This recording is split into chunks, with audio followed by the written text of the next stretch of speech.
just to inform the court before we get started, and remember this in our prayers, the report that came from Barren River, we got 148 cases in Logan County, or have had 148 cases. 56 has recovered, and we've had 4 deaths. So they're still showing 88 active cases here in the county. Okay, another thing before we get started, the Kroger testing site in Bowling Green. It's set up at 3 Springs Road and at Basil Griffin Park on 3 Springs Road. There's places, they've got openings, and if anybody wants a test or feel like they need a test, or if the whole family needs to be tested, you go to www.krogerhealth.com to register. If you got a problem with registering online, the telephone number is 1-888-852-2567. So if anybody wants a test, they got several openings for Thursday and Friday of this week. With all that being said, and then the different things going on around the country, we need to remember that in prayer. We need to remember all of our leaders, our presidents, our governors, and everybody that's making top decisions with everything going on in the world with this pandemic and with unrest. We need to be praying for that today. And with that being said, Barry, would you like to do our prayer today? I sure would. Let us pray. Most gracious and loving Heavenly Father, we just come to you now and we just ask that you be with our country, Father, and we just ask that you be with the leaders, Father, and the caretakers and all the pandemic going around, Father. And we just ask you, the ones that are hurting and sick, Father, just heal them if it be your will, Father. We thank you for the service that these people are doing for the county and for the state, and Father, we just thank you for that. Now be with us as we go into this court session, Father, and help us to do things that would be pleasing to you and make decisions that are pleasing to you. Now be with us, lead, guide, and direct us, and forgive us for our sins. In Jesus' name we pray. Amen. Amen.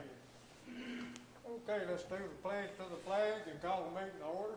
I pledge allegiance to the flag of the United States of America and to the republic for which it stands, one nation, under God, indivisible, with liberty and justice for all.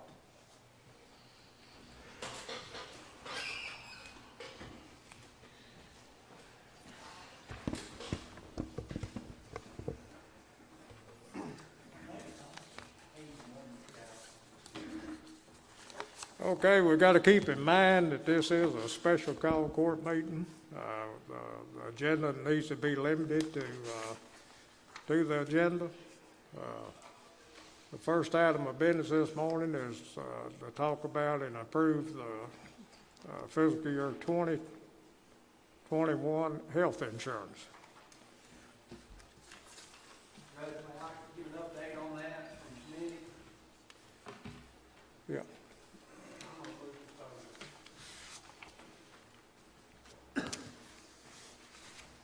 Kelly could not be here this morning, so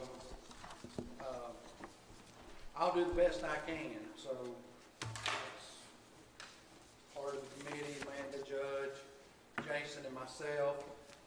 Last court meeting, I think it was, and the one prior to that, I gave you the information about our renewal, what we were looking at if we currently stayed with Anthem, an option if we renewed and moved to Humana. That was a little bit, Anthem was about a 9.2% increase. Humana was pretty well flat, I remember. 2%, yeah, the 2% increase, but he thought he could get it a flat. And then we're looking at the hybrid self-insured plan. So the committee is wanting to present to y'all that that is the plan that we go with. I explained it last court meeting. I'd be more than happy to go through that again, but I don't want to go through it if y'all got it and understand it. The numbers were just a little bit different. There was one or two things that was left out that he picked up. It didn't make a huge difference. I think we were at a anticipated renewal cost of about $720,000 or $30,000, and now it's about $750,000. So a little bit different on the expected total out of pocket, but anyhow, it is a hybrid system, so we are self-insuring. Just keep that in mind, that the premium dollars that we normally send to a carrier, which in this current case is Anthem, but it could be Anthem, Humana, United, those are the three major ones in the state of Kentucky. We kind of set aside those majority of those monies into our own accounts. So it is a little extra work on the judge's office, a little extra work on Amanda's part. A couple of new line items will be added to the budget, a couple of new checking accounts that will have to be set up, because those funds they can't sit in general funds. They have to physically actually move, and set in their own account. So when you pay the monthly premium, in this current case, we're sending it to Anthem, you're sending it to yourself. You're writing a check to yourself. At least a portion of that is going into a reserve, if you will. And that reserve is linked to the company Paragon. And as claims come in, Paragon withdraws money from that account to be able to pay claims as they come in. The good thing about it is Paragon actually, even if more claims come in on the front end than what we actually have money for, they actually use their own money to pay those claims. And then as we build up our reserves, they will reimburse themselves, okay? So we still are looking at the, the total worst case scenario, max out of pocket this year would be $778,706.68. That's if we paid 100% of all we possibly are liable for with using this, they call it 6-degree claim reporting through Paragon. If we have 100% utilization with our HRA money, so HRA money is $192,000 at 100%. So if everybody uses their HRA funds, that is $192,000. We picked up. We expect that usually runs around 75%. Statistically, year to year, you average it out, it runs about 75%. So that's $144,000. So that's $50,000 difference. Thomas, I think that 192 was counting 75%, or left some people off, or. No, 100% is 192,000. 75% is 144,000. Okay, well. Yeah, it's and I don't know if this is in y'all's packet or not, but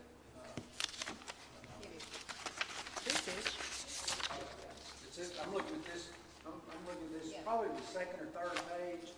I tore mine apart. Well, you moving it, Barry? You might be on the right page right there. I don't have Yes, right there. Okay. So there's your claims, there's, your overhead, there's your HRA money at 100%. The $192,000 is at 100%, because the judge's office has to budget for 100%. They're required by state law to figure that at 100%. And then you can see if we add vision, because we currently have vision with Anthem, we can add that with Paragon, and that's $7,485. It's a very minimal cost, and so we would add that. And so if you add all those three numbers, my form's a little bit different than yours, but the numbers are the same. $778,706.68. Is that what you have there? Yes. Okay, so that would be your worst case scenario. Now, this is the reason that I always stress that this is important. It is super important now. So our wellness program has to be part of this for this to be successful. Individuals have to be aware that we are self-insuring. We are not paying somebody to cover this liability for us. If you're sick and you have to go to the doctor, your employer is paying that out of your pocket. So we are all about trying to preventative, if there's something wrong, if there's a blood test that could happen that shows that you might have a problem, we catch that up front. So,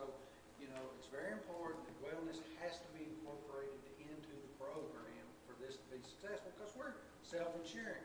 Because way we get rated next year, and y'all need to listen to this, way we get rated next year is on how we perform. This year. It's just, you know, we're not part of the association anymore. So if our claims are, you know, just really, really high, our renewal's gonna be high, okay? That's just all it is to it. But if we show, you know, the county and the employees have done a really good job, and we've kept claims down for several years now, and, you know, those savings will be our own savings. They'll build up our own cash reserve. So anyhow, that is what the court is, or the committee is recommending to the court, is that program right there.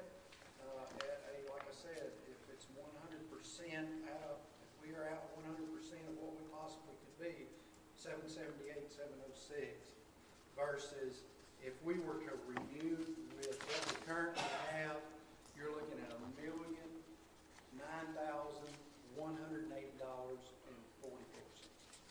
So, and again, that is anticipated 100% utilization of HRA money, which we typically do now.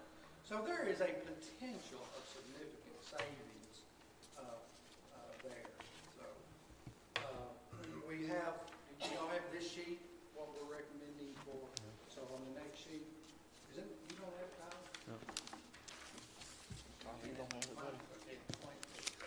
So, I'll give you a copy of mine. What we're recommending on the next sheet, it looks something like this. That's all right, you don't have to do yours.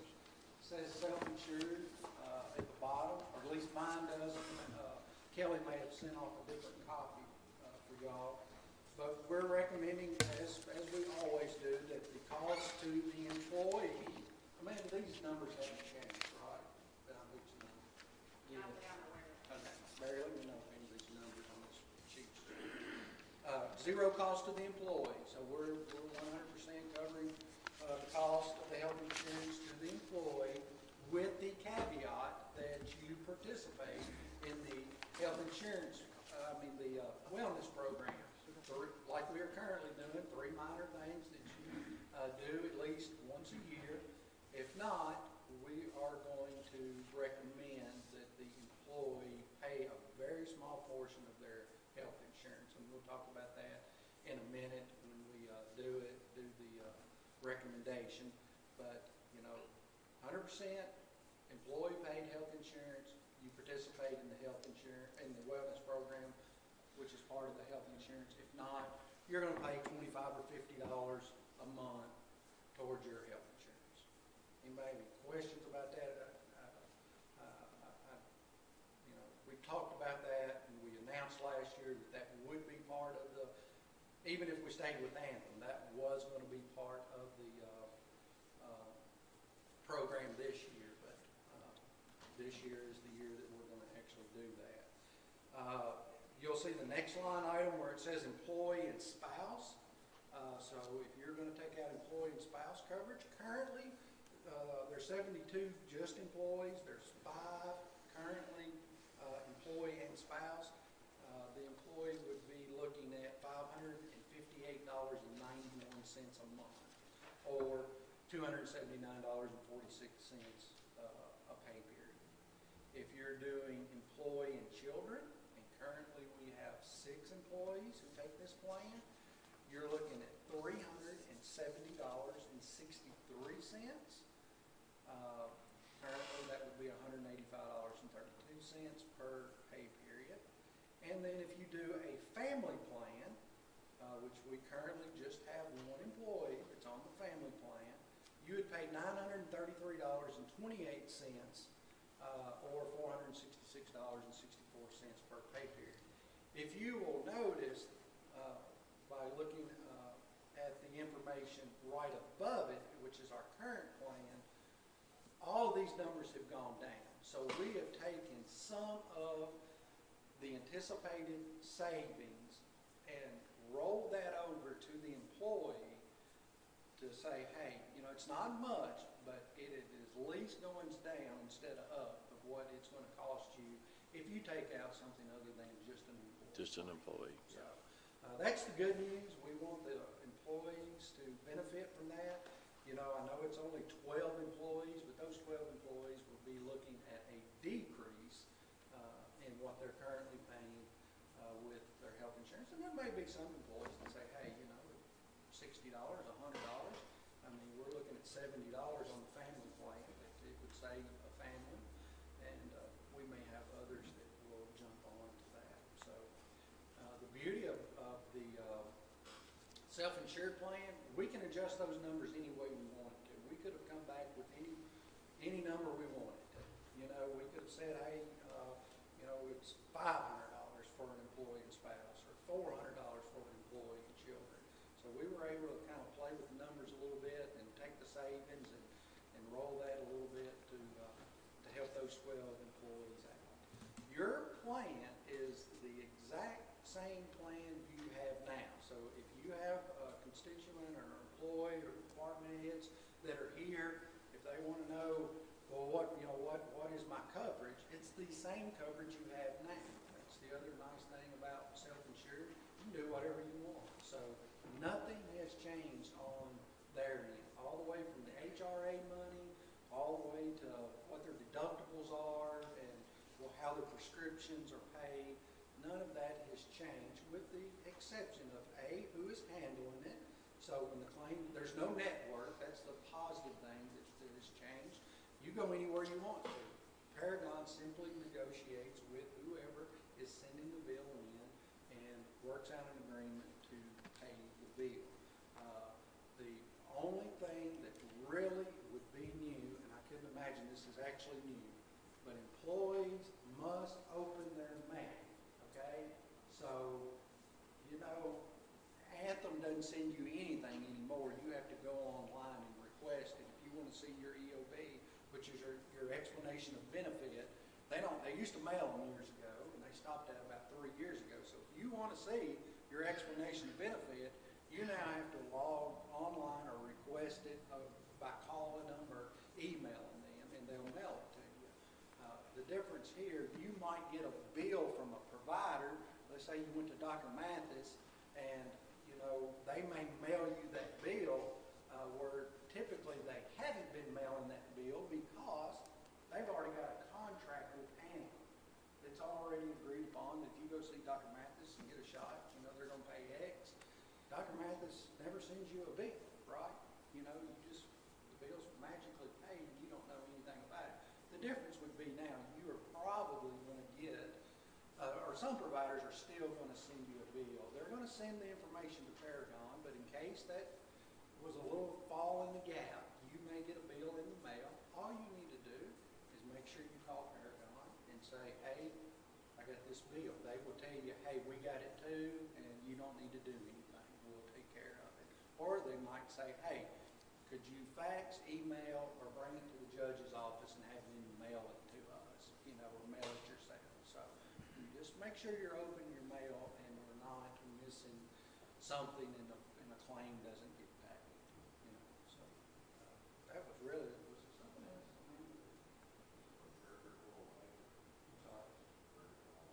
Correct. McGregor will go away for your HRA, but McGregor will still be in place for anybody that has a flexible spending. I wish they'd disappear. Yeah, they're tough. They do not miss a trick, and I'm telling you, I take the flex account.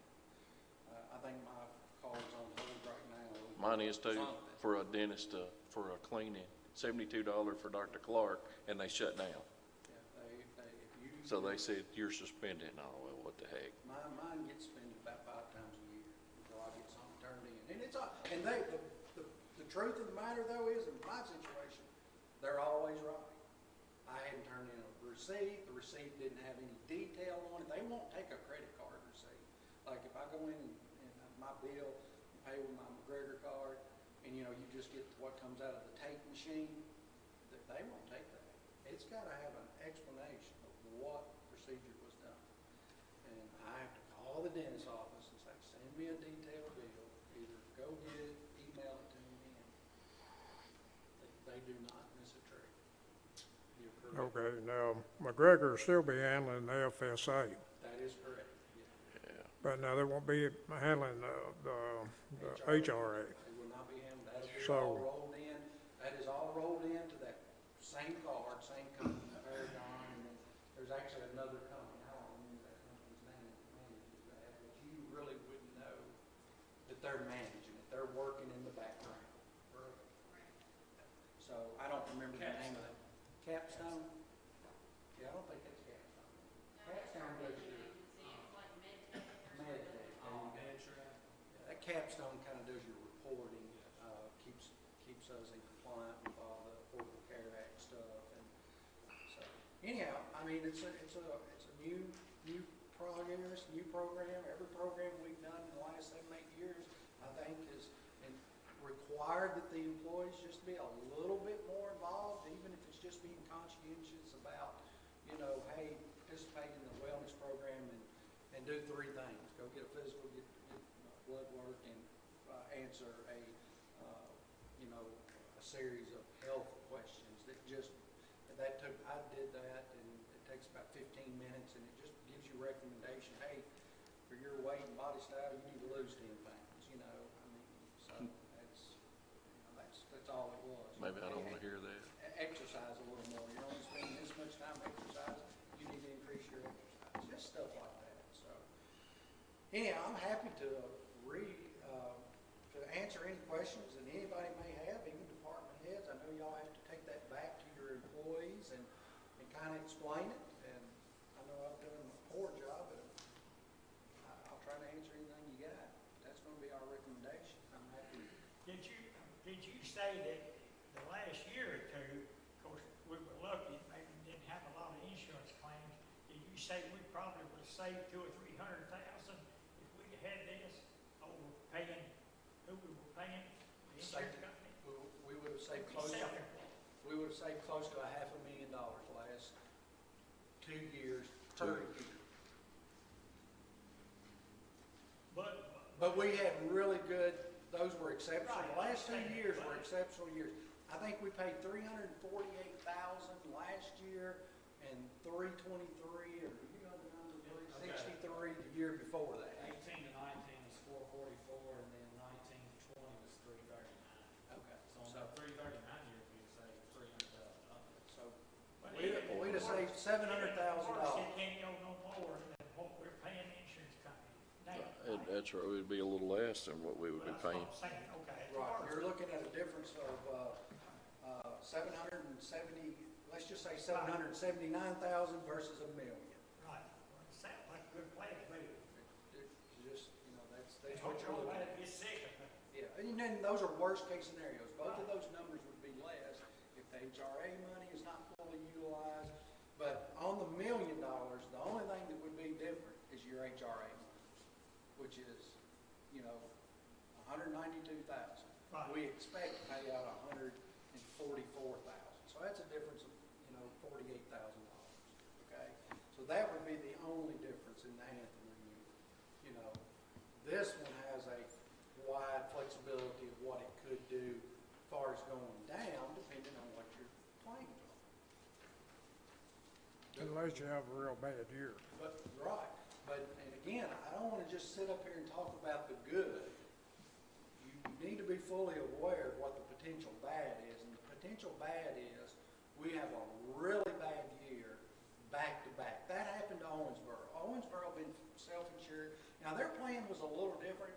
This is the reason this plan is kind of different. You've got that hybrid where you have 2 layers of reinsurance, okay?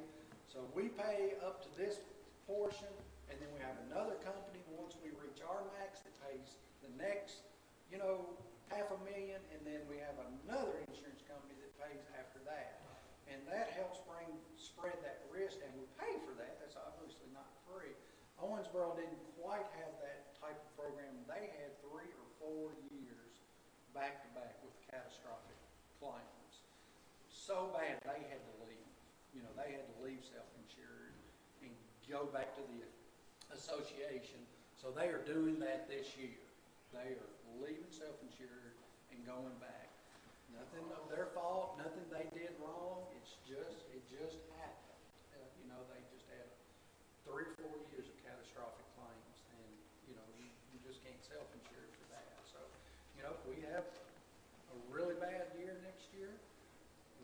get hit with the increase. It's just like wrecking vehicles. You know, you keep wrecking vehicles, your insurance rate goes up, right?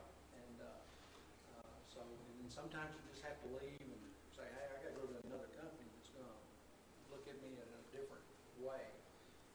So anyhow, that is, I don't want to get up here 3 years later and say, well, Thomas F. wasn't as good as you said it was gonna be. I want to be completely transparent of what it is and what the upside is and then what the downside is. If we can repeat ourselves and have 2 or 3 years of good, average claim history, there should be no reason we don't have between $500,000 and $750,000 sitting in reserve. And that's what we would like to get to. I think the court would feel comfortable if we had, $700,000 to $1 million sitting in reserves, and you can withstand those bad years. Any questions? Yeah, probably a stupid question, but, No stupid question. you said the employee will get a bill. Okay, what if they don't pay what the doctor thinks it should cost? Will they come back to the individual? So I'm just gonna run through a scenario. I'm gonna pick on Dr. Mathis, he's my doctor. Dr. Mathis submits a bill for $400, okay? And it goes to Paragon. Paragon picks up the phone, calls Dr. Mathis's office and says, hey, the Medicaid rate for this, everything goes by code. By this code, the Medicaid rate is $100, okay? We're willing to pay you 140% of the Medicaid rate, $140. Dr. Mathis's office says no. Say, okay, we're gonna pay you 160%. No, we'll pay you 180%. Somewhere between that 140 and 180%, most claims get paid. They pay it, and the beauty of this, you have your money in 48 hours. That is their big negotiating thing. Dr. Mathis's office, you're gonna have your money in 48 hours, okay? And the reason it ain't the same day, because they actually have to get the money from our account, withdraw it, boom, that takes a day, and then boom, send it to their account. So, but let's say you got a knothead that just ain't gonna negotiate, and the bill's $400. They pay $400. They'll end up paying whatever it is. Okay. That's a negative on our part. What we would want to do, and again, I know this wouldn't happen with Dr. Mathis, but what we would want to do in that scenario, when we learn that certain providers are taking advantage of this situation, that we let employees know, hey, this provider is billing at 200, or not even, that wouldn't be like a 2,000% over Medicaid rate, and they won't negotiate. Reconsider going to this provider, okay? When we were with Anthem, we paid them 280%, and they won't even settle at 280. They want the full 2,000%. They will pay the claim. That rarely, Kelly said, he talked to Paragon, that rarely happens, rarely. Usually when it happens, it's some oddball, small operation that just doesn't care, and they're gonna just pay the bill. So $4,000 bills sent, and they will not negotiate. They pay the $4,000 bill. Okay. But that's where, again, that we ask employees to be smart about what we're doing and say, hey, you know what, that's not reasonable. You're willing to take Anthem's money at 280%, but you won't take my money. And that's my soapbox issue about how they pay. How do you go to a car lot and, or the grocery store and get a loaf of bread for $1, and then the next guy walks in and charge him $9, and the next guy walks in and charge him 50 cents. I don't understand that concept when it comes to health insurance, but that's the way it works. But yes, so the employee's not gonna get that That's beat. okay. Now, they're gonna be liable for their deductible. Yes. If they hadn't met their deductible yet, it's a $4,000 bill, and you got a $3,000 deductible, you fixing to meet 3,000 of it in that one bill, okay?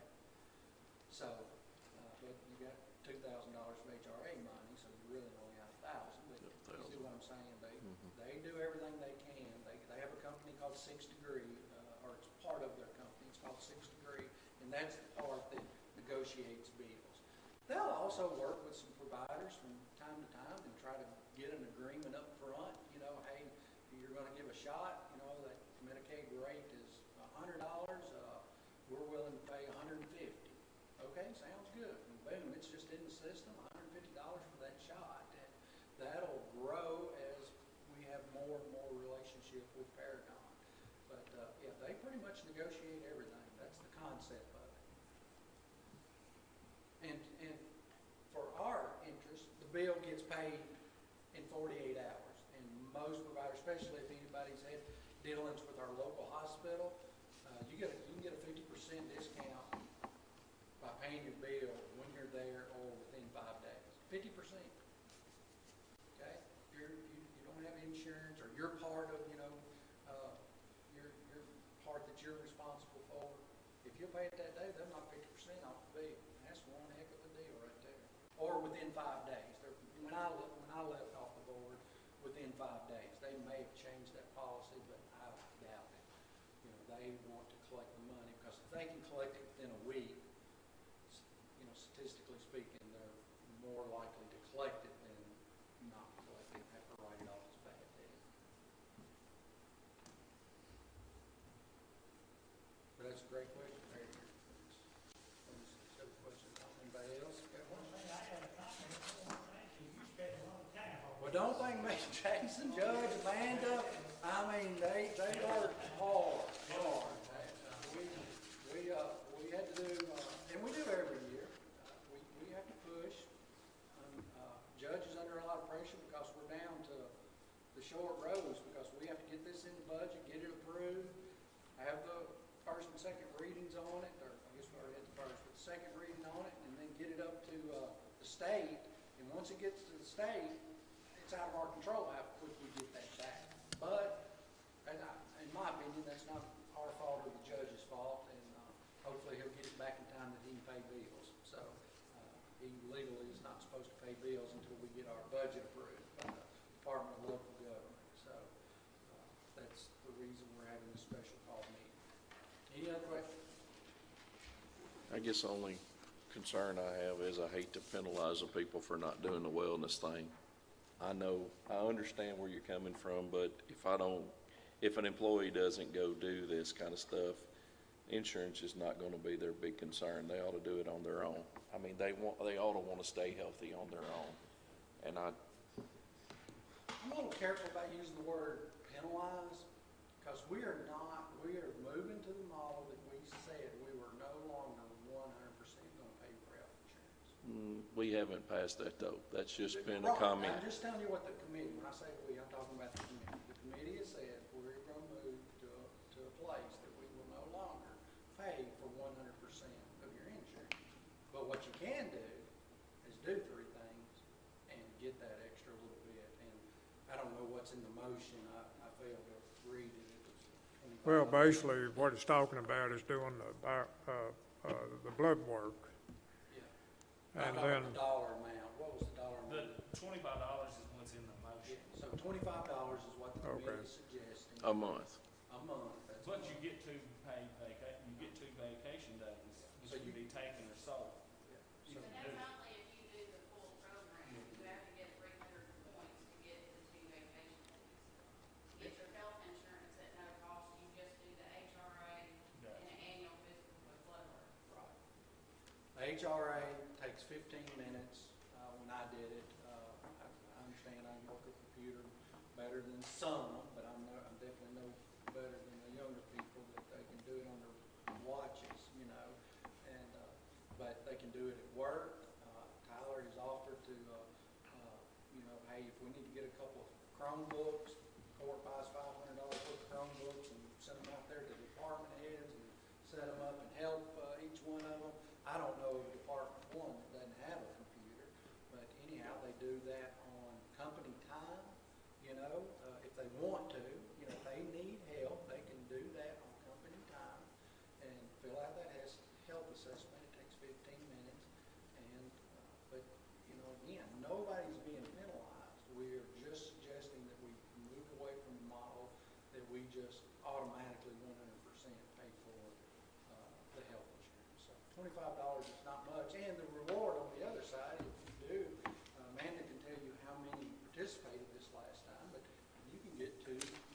vacation days, and, if you don't wanna take the days, I mean, that's a couple $100 worth of, benefit, you know, if you wanted to sell them, so. Something else, we pay $10,000 a year for this program, so if we're not gonna utilize it, there's no sense in paying you $10,000 for it. And that was what the court agreed on 2 or 3 years ago to put this program in place, the wellness program. We were doing it for a crutch deal to look like we were trying to lower our insurance too. I mean, it was like a bonus to try to get cheaper insurance, was the reason we done it. It is a very big part of, because, I mean, I think Scotty got a question or something. On the thing with me on employees was the wellness. So I don't know what the number is that people are not participating in, they're not supposed to participate. But either way, whatever that number is, if I charge them a month, if that person is not doing it for the last year, we encourage them to do it if they're not doing it. For me, I think it's gonna come back on the court anyway. That person, they may have to pay it, or they have to quit their job, whatever, to get into that avenue. We're gonna force them to get into that avenue, go that route. So I won't go to wellness anyway. It's gonna cost the whole county next year anyway. They're not going to next year. Good morning. for $25 a month, they're gonna quit their job. Yes, but they don't have an extra month. Some of them don't. And I'm just saying, I would look at, I just wanna make it, I would much rather. Do you know what their health insurance renewal rate would have been if we went with Anthem? Well, either way, I would much rather see us give them an incentive. That's to get in $300. the program. That I would have. I would much rather see us do an Well, incentive. we've done that for 2 years. If they just did blood work, okay? If they didn't do all three things, let's incentivize them to go do blood work. That helps us that much more to keep them healthy. That's right. And we've done that for 2 years, and again, that's just a recommendation from the committee. I'm totally against charging them, because I think we can work with them. It may take 2 years to do that instead of just throwing that out there, whatever the word may be, charging them for that insurance. The second concern I have is, when you're in an association, insurance is risk management. Whether I use that on my farm, whether I use that on health, for myself, whatever. And if you're out of that association, it's all, like you indicated in baby, it's all gonna fall back on the riches. If you have major, which people are healthy most of the time, they're gonna have some. Nobody chooses to be unhealthy, and it's my, So it's just a concern pertaining to those people. and here's the part that department heads really need to stress to their employees. Because the employees are not over here, hopefully they can look into this YouTube video and understand the concept. We were close to being pushed into taking a 9.2% increase over what we currently have, which is $800+ thousand a year, not counting HRA money. So we were looking at a 9.2% increase. And because of time restrictions, we were kind of being led towards that way, that at least for this year, just suck it up and take it and move on. That was not acceptable to this committee. Now, that 9.2%, if we had just rolled over and didn't want to meet for hours and hours and hours and multiple times and multiple emails, that caused me to move towards the employee. So if any employee thinks they are paying for something extra, this committee probably saved them at least $100, okay, per month. Now, that is the ultimate decision of the court, but as far as the committee, people just think 9.2%, and they don't think nothing about it because it doesn't come out of their pocket. It comes out of the taxpayer's pocket, and 9.2% on $1 million is significant money that has to move on. It comes out of Phil's budget, it comes out of Paul's budget, it comes out of the taxpayers' money. That extra $100,000 just didn't get made up out of thin air. So again, the concept is not new that we were going to move away from the model of paying for 100% of everybody's insurance. We moved away from that concept. Now, we have shown, when an employee has zero cost, and has had zero cost ever since they worked here, in fact, as long as I've been on the court, we've always paid 100%. So those, that's the majority of the employees, that's 75 in this situation. They never see an increase, so when you say it's a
is $696.16.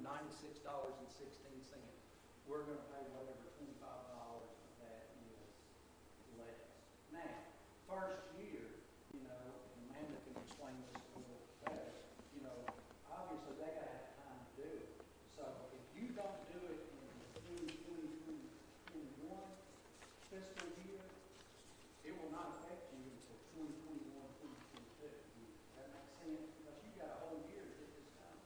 You got a whole year to do those two things, okay? You got from July 1, 2020 to June 30th of 2021 to do those two things.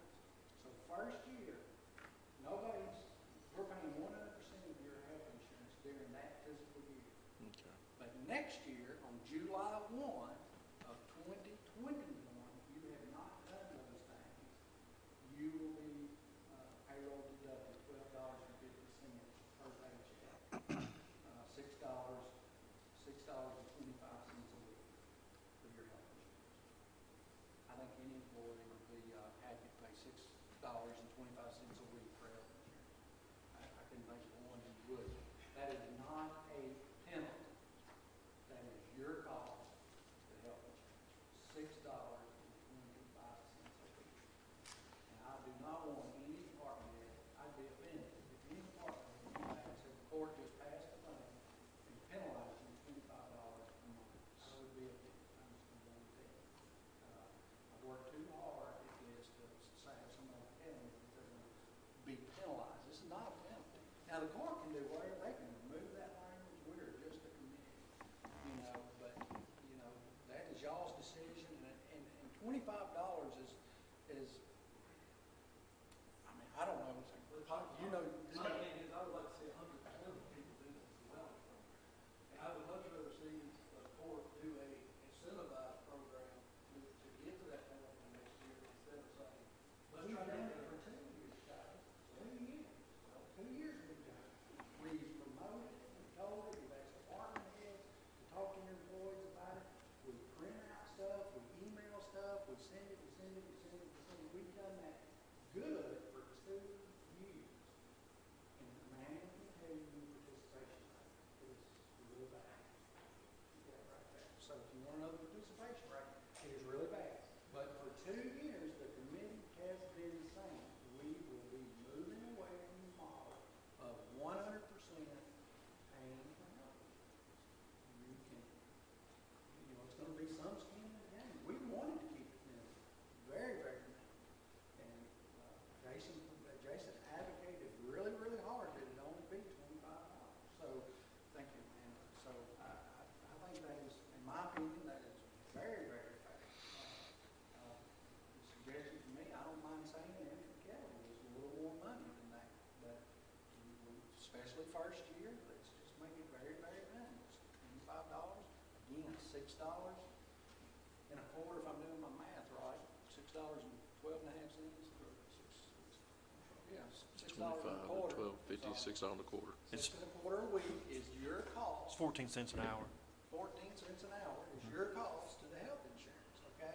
So, I just, you know, I think that is reasonable, and, you know, and I understand your side of it, Scott, but the point that we're trying to do, we've incentivized for many, many years, a couple of years, to do the wellness.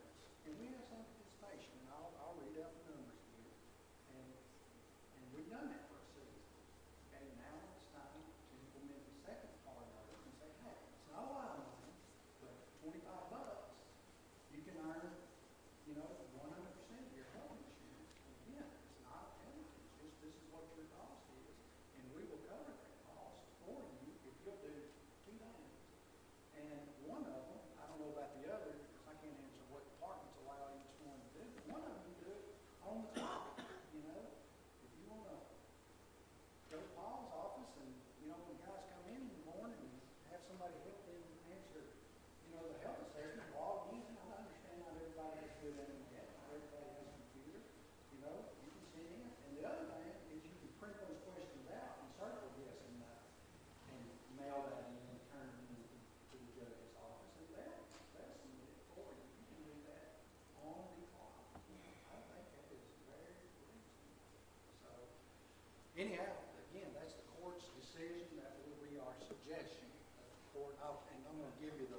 participation rate here that we had last year. So looks like we had 1, 2, 3, 4, 5, 6, 7 people from the road barn participate. Of that 7, 2 of them earned and received 2 vacation days. The other earned 1. We had 1, 2, 3. Oh, there we go. With 34 employees, complete the HRA annual physical with blood work. 21 of the 34 employees earned 2 vacation days.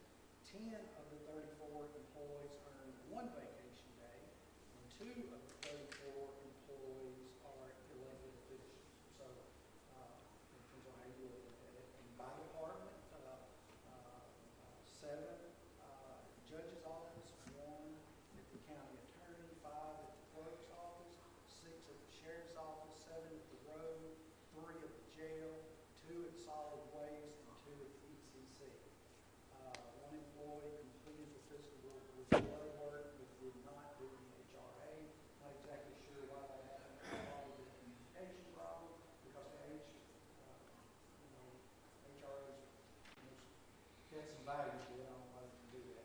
7 employees contributed to the HRA, but not do the physical or blood work, and 8 logged into the portal, but never did either. They logged in, but they probably got confused and just gave up. So, we have 34 employees out of about, what we have, 82 total that are doing something. Some of them are taking it all the way to 102 vacation days. Some of them are doing as little as just, logging in and doing the health assessment. So 150%. Again, I'd like to see that 75, 80%. And is there any way we can work the program? Is that computer program? That's the biggest one I use. They changed when, Amanda. They changed how that portal worked. We had a little problem with it. They went in there and changed that. And it was last July, and it was a lot simpler this last time. I did. Scotty, if you don't care, move up at that microphone when you ask the question, and where I can at least hear what the question is. He was asking, can we work with the portal to make it easier? And they did that last July. Amanda said they've got an app now for it, and that was pretty easy to work with. So, and again, I understand not everybody's got a smartphone and not everybody's got a computer. And we have, as a court, always tried to make that as easy as possible to allow them to come in and do it. Ask, the judge's office for a little help, ask Human Resource for some help, call Kelly. There's a lady that's just over that department. You can do a paper copy if you want to, print it off, fill it out, mail it in. On the health assessment, you said, is there like 3 out of 5 things you gotta do? What was that, the stipulation? Or 2? 2 out of 5? Blood work and health assessment. There's an HRA that's like a 10-minute thing that you go online and do. And then the other thing is, and it's the same, we're not changing anything about it. Those are the same things that were required this year. Is the HRA, which is the 10-minute online assessment, and then the biometrics with the physical from your doctor. Okay. So at what point will if you don't do 2 of the 5 things, you'll get charged the $25? That's your recommendation. You get charged $25 a month if you don't do 2 of the 5. Yes, If and you that, don't do those 2 things. If you don't do If you don't those. go do the you gotta do those 2, those are the 2 things you have to do. Because Okay. those kind of give you your baseline of, hey, what is needed. It's hard to do without actual physical from a doctor. So, and again, that $25 would not kick in until July 1 of 2021. So nobody is facing not receiving 100% of their health insurance paid for this fiscal year. It would be next. Following year. So if one of Scotty's employees didn't do those 2 health assessment things, and we're still employed in the 2021-2022 fiscal year, they would see a $25 deduction per, month, or again. $12.50 a pay period. $12.50 a pay period from their check for their health insurance. Does that make sense? And there would be nothing they could do if somebody, if we got into July, 15th, and they got their first of 2021, and they got their first paycheck, and they say, wait a minute, there's $12.50 coming out of my check. Why is that? Well, it's for your health insurance. Well, what do you mean? Well, you didn't do these two things. And they go July the 16th and do those two things, they're still gonna have 24 paychecks that $12.50 come out of. Have we ever done something, and you just tell me if I'm wrong, I don't know, but have we ever done something like, and only because I've had experience with this, is that I think it's the health department, I'm not 100% sure, that works with, I know the school system, and they go to each school, like they schedule it, they go to the school for this day, and they go here this day, and they go here this day, or they'll come to the central office for, We have done that in previous years where we had on-site biometrics that have done up here. they just prick your finger and they Right. get your readings in. Last year, we also had 1 month during the year where you could come up here and get a coupon, go to Logan Memorial and do your blood draw, Yeah. and that was on county time. So we have done some of those things. Yeah. One thing we found with those is that they're not getting that follow-up with their doctor, so if there are issues, those issues may not possibly be addressed. And I did want everybody to know as well that we do not see any of the information that comes out of any of this stuff as far as what issues might be there. It's all HIPAA compliance, and it is handled through WellScore. We never see any of that here in any of our offices. Can we still possibly do the thing where someone comes here and we schedule it with every department and they come and do the biometric, or is that not? And again, I think we can, the answer is yes, but what we found when we did it, Tyler, it was unsuccessful because there was no follow-up. So you went through the pain of getting your, taking time from being productive at work, to coming up here, to getting your biometrics done, and then, of course, when you get those biometrics, they have to be reviewed, or should be reviewed with your doctor.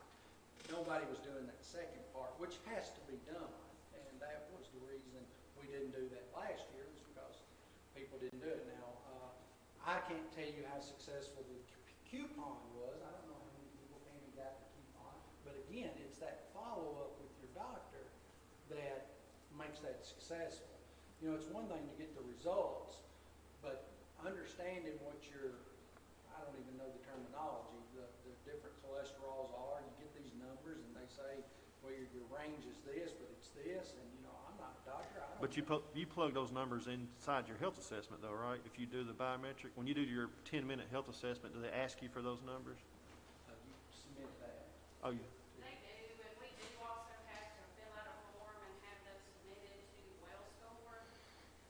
In past years, the WellScore has sent out a letter to the employees saying these things are out of range and you possibly need to have them addressed.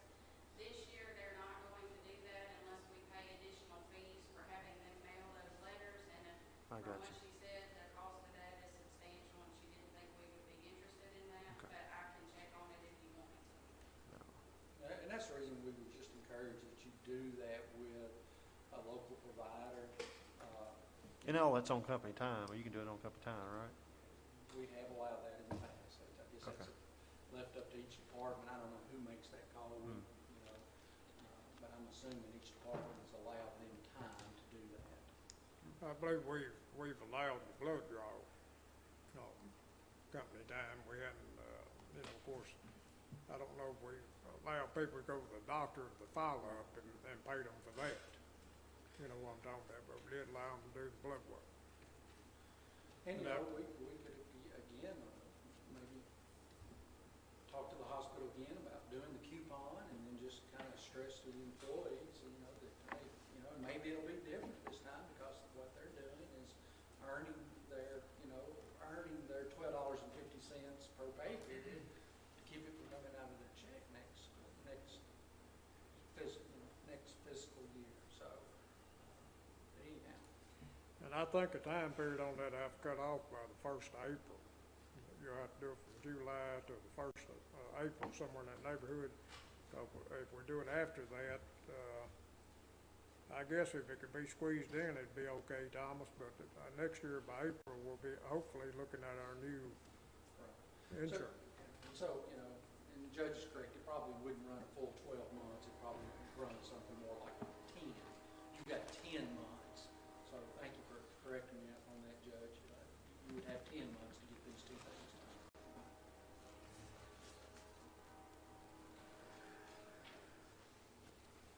done. Okay. Well, I appreciate all the hard work y'all done on Yeah. this. It's, if you pay your own personal policy, you can say this is a pretty good deal right here, because I know for a fact if it works like you're supposed to, it's a good price. I appreciate that, have worked hard, and I know it's not perfect, and I sure hope you understand, I'm willing to adjust, you know, and anything, it's what y'all offer to the employee, but, you know, you gotta realize that the committee spent a lot of time, and we didn't just make that $25 part of the wellness up just to be difficult. That is totally wrong.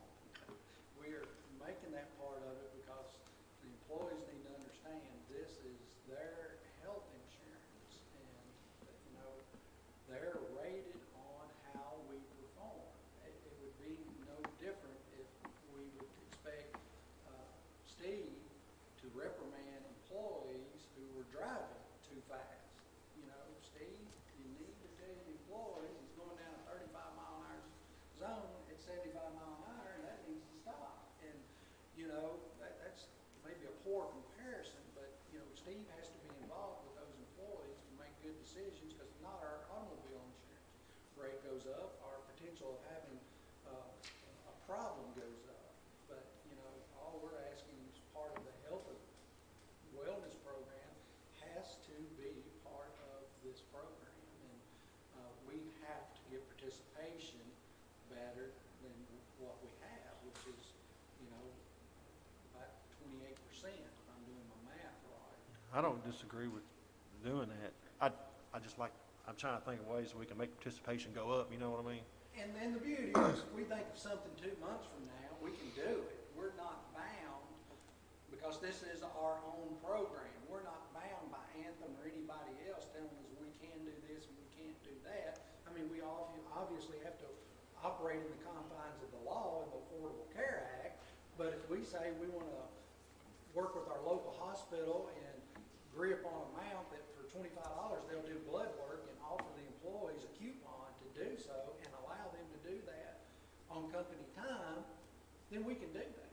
And I think that's great. And I will say that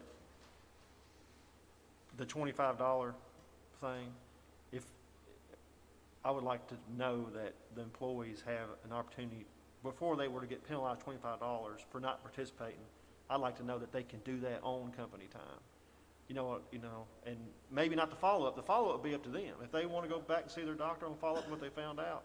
But as far as the initial, you know, hey, if you don't participate, we're going to charge $25, $50, whatever it is.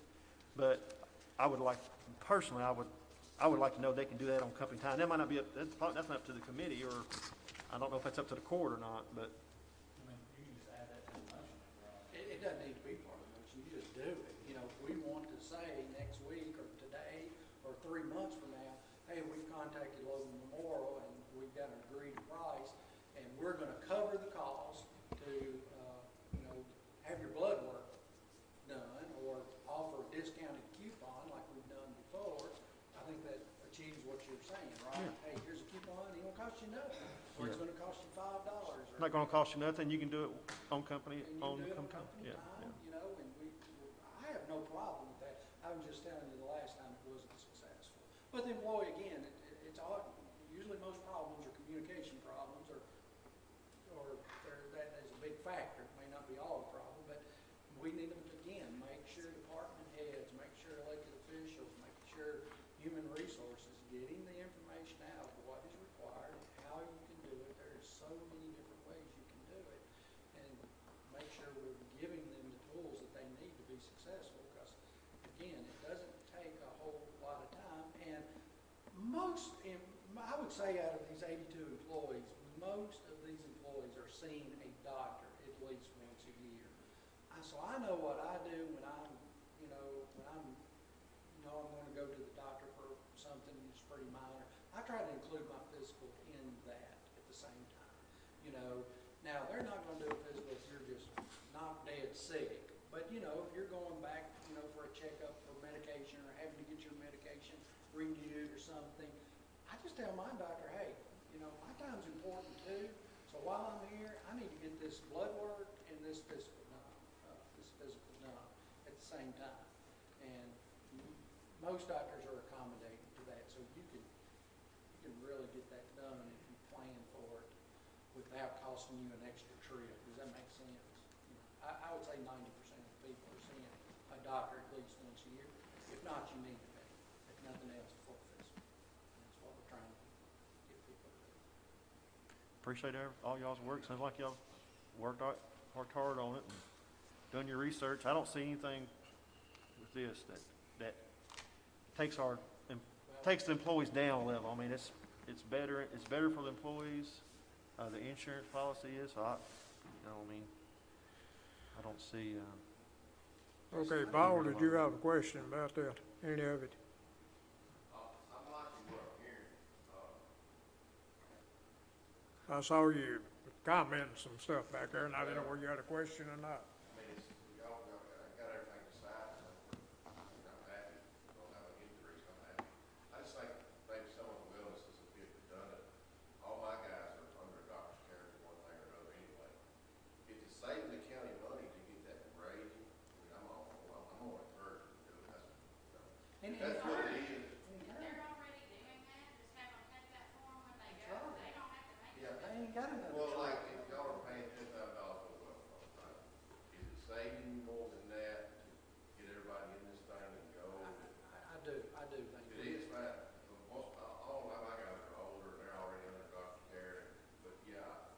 Give them that piece of paper, If that's saving the county money. and next time they go to the doctor, tell them take that paper with them and say, hey, by the way, while I'm here, Yeah, they do that too. fill that out and But I can take it what back. I'm saying is like, if they're already under doctor's care and they have to go extra for these, every year when you renew your insurance, you say, I had this many people participating in wellness, is that gonna bring my premiums down next year? It does.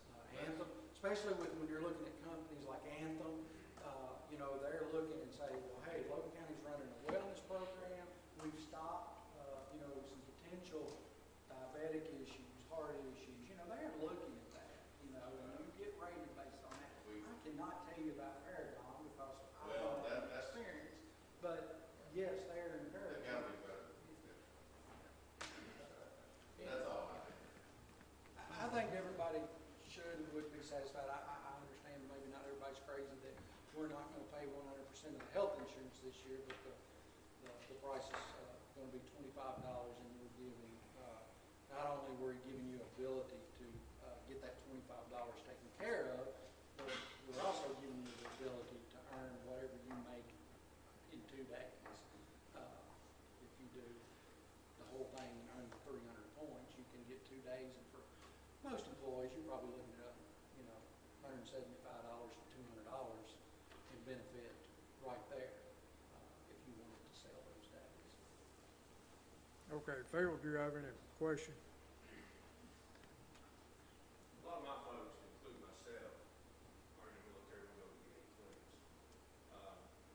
I go to Clark with that have to be in the state of Kentucky, or can it be any position? Beauty of this thing right here, you can go anywhere you want to go. There's no network. You can go to Texas, you can go to California, there's no network of doctors that are in network and out of network. That's gone away. So you go anywhere you want to. Now, I am not going to say that you go to, again, I'm going to pick on Dr. Mathis, he's my doctor, and you walk up there with your you don't have an Anthem card no more, you have a Paragon card. And they look at that and say, I ain't never heard of Paragon. I'm not saying that won't happen, and they have to make a phone call to the judge's office or to Paragon and say, hey, how does this work? And Paragon will take care of it. They'll just simply say, we pay the bill. Don't worry about it. Send the bill, we pay it. But And honestly, when you get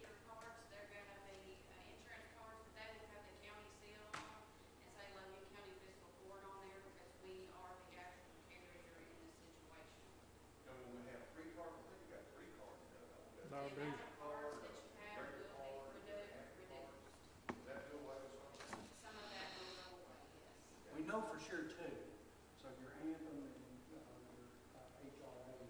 You will have an insurance card now that will run your health insurance as well as your HRA in one card. And you will get a separate card for vision insurance, and if you elect dental and things of that nature, naturally, you're gonna have cards for those things. The only other card you would have associated with your health insurance is your FSA card, and that's only if the employee elects FSA. Okay.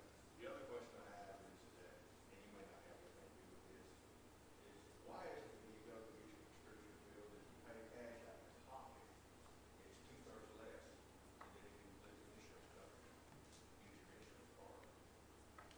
$75 for one, 25 for another, you pay cash. I think somebody can do a better job of negotiating with that. I agree. So that's where we take that back over instead of allowing, another third party, which in this current case is Anthem, do that negotiating for us, so I agree with you. Okay, that was the price of fuel, right?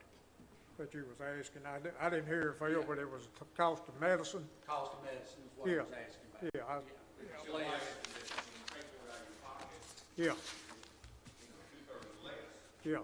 That's And when you use your insurance card, it's 2/3 more. Yeah, yeah. Somebody needs to do a better job of negotiating. Well, I run into that with some generic medicine I take for maintenance, and it ended up, when I talked to the pharmacist about it, that's what Anthem had negotiated with them. You know, this is the price we're gonna allow you to charge. You know what I'm talking about, you know, and you know how that works. And they charge you for that. Yep. I don't have the motion in front of me. Do you have it, Jason? You wanna read it? You want me to read it? 6 different motions. Okay, Steve, did you have any questions? No, sir, I commend Thomas and Ministries for what they're doing, and, I think the wellness program is vital, and there's really no excuse for not doing it. Everybody's worked hard on it, and, I'm just trying to control costs, protect the taxpayers' money, and be reasonable. So, that's all I got. Jason's got. the Okay, motions. another thing, while we're talking about this, I just use Phil for an example, okay? If we hire a new full-time employee, there's gotta be a cutoff date too, Thomas. Cause that new employee might not have a chance to get this. You know, if he's not hired somewhere by the 1st of March or the end of February. So that employee won't be penalized that year if he hadn't got a chance to complete all the metrics. We'll have to have a cutoff date. So, And we do have that in place, it's February 1. anybody hired at February 1 won't be penalized for not doing the health thing that year. So we need to make sure that everybody understands that. And I shouldn't use the word penalized, because it's really not a penalty, it's what you earn by doing what you need to do. So that cutoff date's there, so I want everybody to understand that too. You know, it won't be like if maybe there's 74 participated and we got 100 on insurance, because it could be that way. And they got like I said, got 10 months to do it. And everybody gonna go to doctor within that 10-month period, or most people are. Okay, There's, Jason has the motion, like I said, to get this done, it takes 6 motions, so we'll go one at a time, and you should have, I think. I've got copy. And I've got copy too. Okay, yeah. I need to do it in order, correct? Yes. All right, so motion number 1 is I make a motion to approve to become partially self-insured through a captive solution plan, making Logan County Fiscal Court the carrier and entering into a contract with Paragon as the third-party administrator for the plan, as well as the health reimbursement arrangement, HRA, with fixed annual fees, including reassurance in the amount of $244,483.68, a maximum claims amount of $528,000, $528,264.72,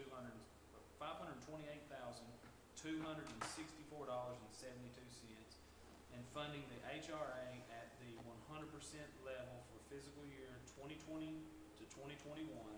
The HRA will remain at $2,000 annually for EE only and $4,000 annually for EE independent. And that's employee independent. I'll second that motion. Okay, we've had a motion and we've had a second. Any more questions?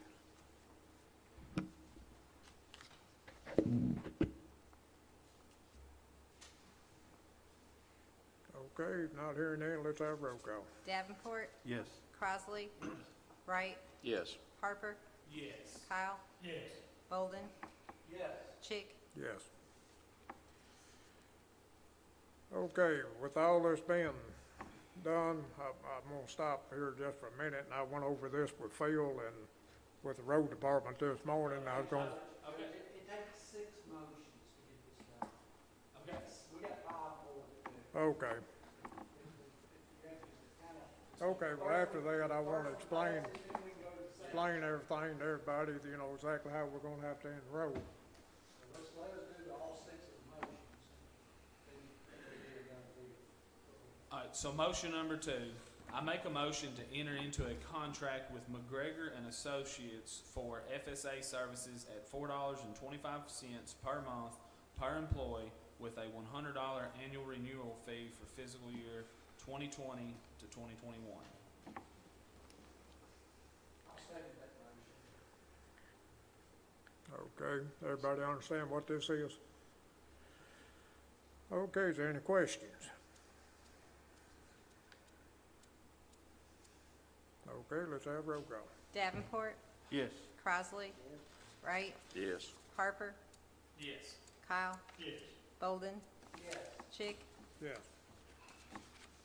Motion number 3, I make a motion to continue to offer employees waiving health insurance $350 per month in taxable income, which can either be added to the employee's biweekly payroll, be used for FSA funds up to $2,750, any additional county-offered employee benefits, and/or a combination of the options mentioned above, effective July the 1st, 2020. Employee must provide proof of health care coverage to elect this option.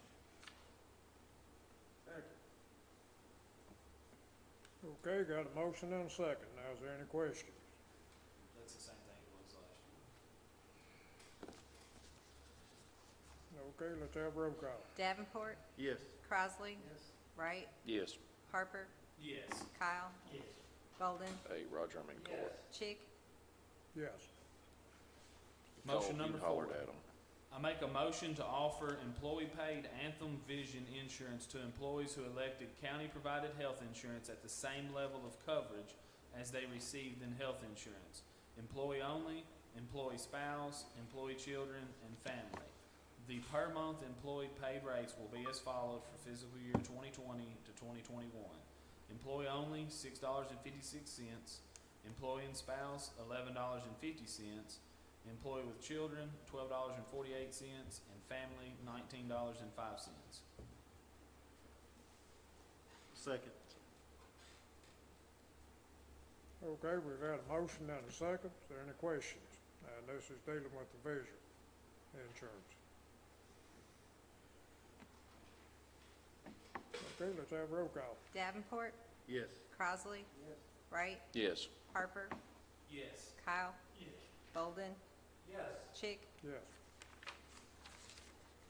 Motion number 5, I make a motion to allow Capstone to administer the Affordable Care Act reporting for Logan County Fiscal Court for fiscal year 2020 to 2021 at a rate of $18 per employee on the plan with a fee of $1,000 for transmittal to the Internal Revenue Service. Second. Okay, got a motion and a second to allow Capstone to administrate the Affordable Care Act.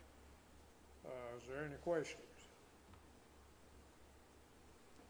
Okay, let's have roll call. Davenport, Yes. Crossley, Yes. Wright, Yes. Harper, Yes. Kyle, Yes. Bolden, Yes. Chick, Yes. Motion number 6. I make a motion to allow Pill and Holland to administer the county's wellness program at a rate of $8 per employee per month for fiscal year 2020 to 2021. The wellness program will run from July 1st, 2020 to April 30th, 2021.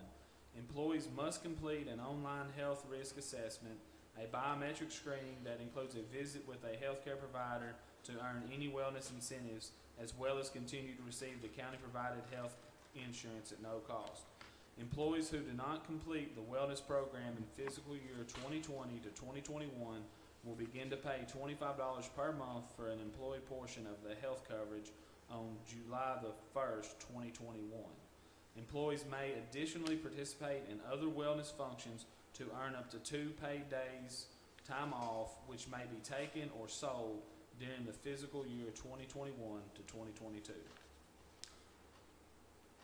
Okay. Y'all have heard the motion. Did you second that? Robert. Mr. Combs Robert, did. you seconded Yeah, it. I second it. Okay, is there any questions? Any comments? Okay, let's have roll call. Davenport, Yes. Crossley, Wright, Yes. Harper, Yes. Kyle, Yes. Bolden, Yes. Chick, Yes.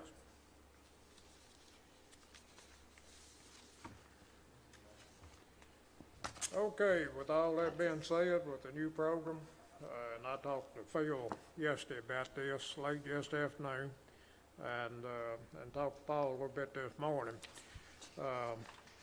With this week's, next week, the open enrollment will be June 11th and 12th. And I'm telling, I wrote everybody's name down, I'm notifying the department heads that's here.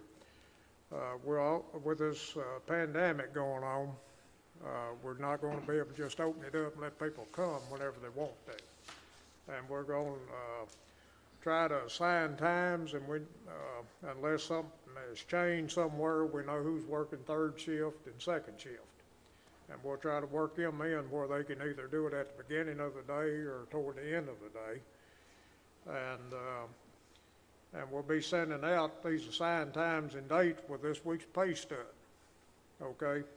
It'll also have a link to watch a video if they got a smartphone or a computer, to watch a link telling them about the insurance and how the benefits work. And that it will be necessary that they really watch it if any way possible they need to watch it. Okay, they'll also receive a paper to decide whether they want the insurance or they want to waive the insurance. To go ahead and sign, but they'll still need to show up here that day with proof of insurance. You know, if they're waiving the insurance and gonna take the cash incentive, they'll need to come up here and show proof of insurance, because that's a federal and state law. And if they want to waive it, and if they want to insure dependents, we'll need the full names of each dependent you want insured. You'll need the social security numbers for that dependent and the date of birth for that dependent, if they're going to sign it up. So be sure that we get the point across to them that they need to open up their envelope, look in that envelope, you know, for that paperwork, and their stub this time, with their stub, and it will be in there in the time that they should be here. And I want everybody to tell them that they need to wear a mask when they enter the building. And we might require a temperature check, just because, you know, of this pandemic. Is there any questions about that? But the main thing is they open up that stub. You know what I'm talking about, and look in there at that piece of paper. and to show up if they want insurance, it'll be either June the 11th or the morning of June the 12th. And I think that's room for about 151 people, 15 minutes a piece. And there'll be 3 people up here that they can go to 3 different stations and get everything they want, whether they want life insurance, accident insurance, and insurance with health insurance. So is there any questions? But the main thing we gotta push, we gotta open that envelope. Now, the only thing that I see, that department heads might control, Steve, if one guy just can't absolutely make it, he might be able to trade places with somebody else that's got an appointment that might make it. You know what I'm talking about, but we got to do it in those time periods. Would it be easier if you did it by departments? Would that be easier? Well, we got to figure out a way to do the whole county. You know what I'm talking about. When you set a day and say this department, this time frame, this department comes within so many hours of this time slot. Yeah. You're always gonna have somebody that Yeah. may not be able to do that, but I didn't know if that would make it easier. Well, in your situation where people work 24 hours a day, Right. and 911 works 24 hours a day, the jail works 24 hours a day. You know, if you had a time slot for that department, I don't know if it would work. You know what I'm talking about? I don't know if everybody could get up here, say between 8 and 9 o'clock in the morning, and get it done. Because in your situation, you probably got 25 or 30 employees. By the time you count the ones across the street. And Phil's situation, I don't know exactly how many he's got. He's probably got close to 30 or maybe a little bit better. If it were just the judge's office, we could walk up here and knock it out like that. Well, You know. most of my day shift guys, they're gonna take advantage of the day shift slots. But, Second shift's probably gonna do the same. but what we're trying to do, we'll try to work it out, you know, where, we can get everybody through here in that 12 hours time. Okay? Is there any questions about that? I hate that we got to do it that way, but with this disease going on, we don't want to overexpose everybody in the county. I'm afraid with the court open, that we're going to have an overexposure at the jail to start with the court starting up pretty quick. So that's going to be a battle by itself. Okay, we'll move on then, if I can find my agenda.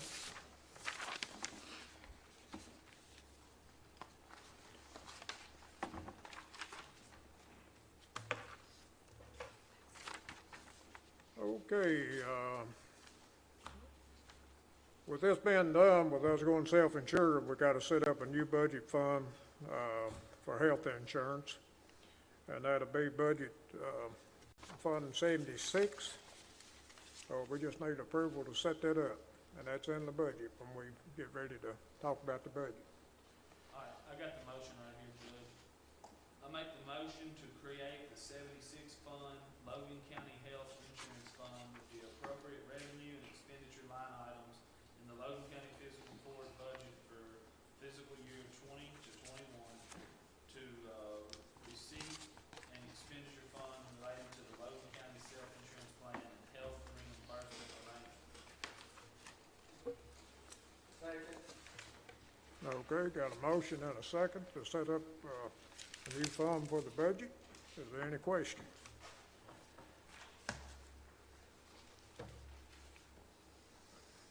If not, let's have roll call. Davenport, Yes. Crossley, Wright, Yes. Harper, Yes. Kyle, Yes. Golden, Yes. Chick, Yes. Okay, next item of business is to approve the first reading of an ordinance number 20-230-09, an amendment to the ordinance number 04-230, an ordinance amending the personnel policies and procedures compensation plan and classification plan adopted on January 11th, 2005, repealing and replacing the position descriptions in the compensating and classification plan.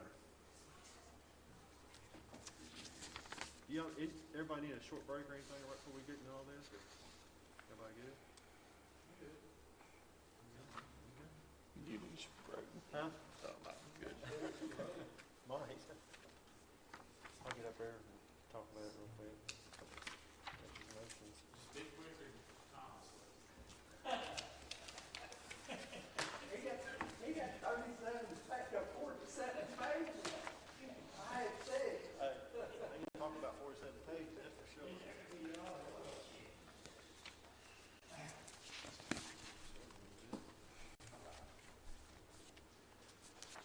Well, it's been a long time coming, I think.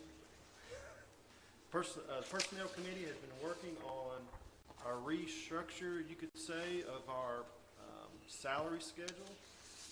The salary schedule, as you know it today, is based on a pay grades. I think we use 18 through 28. And every department uses that, 18 through 28, as y'all know. So I think over the years, we've had a salary schedule that we go off of as a starting guide, but our employees have gotten away from, every so often we go back and look, and employees get away from the salary schedule, which has caused just a lot of inefficiencies, definitely on, and in some cases to where, you know, I would say unfair, or I guess some places it is unfair, but we redeveloped or redesigned the salary schedule structure to make sure that we are fair as we can to be to all employees, and even and especially in regards of the steps, we found that in those other salary schedules the step increases have gotten out of whack, you could say. I don't know how to term that, but going the 18 through 28 pay grade, we believe it's gotten harder and harder to use that one scale for our whole county when we have so many different jobs with different requirements, and it's just, there's so many dynamics there that we decided to present to the court that we separate. Every job has their own salary schedule. And well, in some cases, every job, in some cases, the departments have their own salary schedule. And not everybody has one in front of them. And also, so basically, every department has a base salary schedule. So on the base salary schedule, if you look at all the jobs here, there is a starting pay of that job.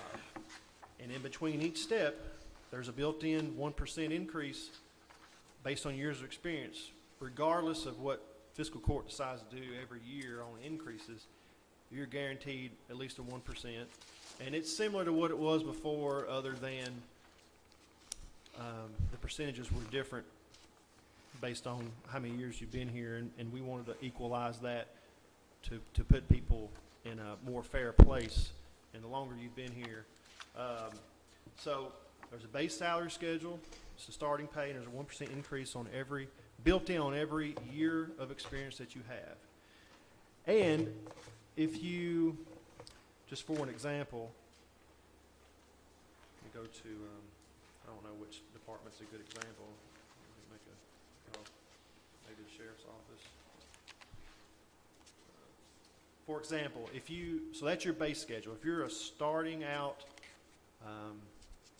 just for example, I'll use the sheriff's office. If you're starting out at the sheriff's office as a road deputy, you're straight out of academy, you're going to be on the base salary schedule for the sheriff's office. And every job description, or every job, has a code or a reference number. So the Logan County Sheriff's Office base schedule is LC-SO-1. If you move up in rank and you are, I guess you could say, awarded extra responsibilities, you will be awarded a stipend pay on top of your base pay. So for the different levels of rank, basically we're recommending that we go to a stipend system, and on the stipends where they're applicable on the jobs are in this schedule that y'all have in front of you. There's a lot of them, so I'm going to find the ship list. Okay, I think I finally found the sheriff's office. Yes.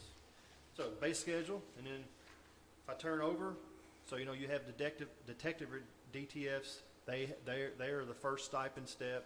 You have sergeant K9, they're the next stipend, and then the sergeant detective has a stipend, and captain has a stipend. So the more responsibilities you have in your department, and this is something that we already had, and these jobs already got paid more for what they were doing. It could have been a change in the pay grade, but we turned it into a stipend instead of the different pay grades. Now, for example, if you have an employee that is on the base salary schedule and getting a stipend, and for whatever reason, which I don't think this happens very, very often, they get demoted, they will lose their stipend because they're not doing those extra duties any longer, so they will not receive the stipend. Anything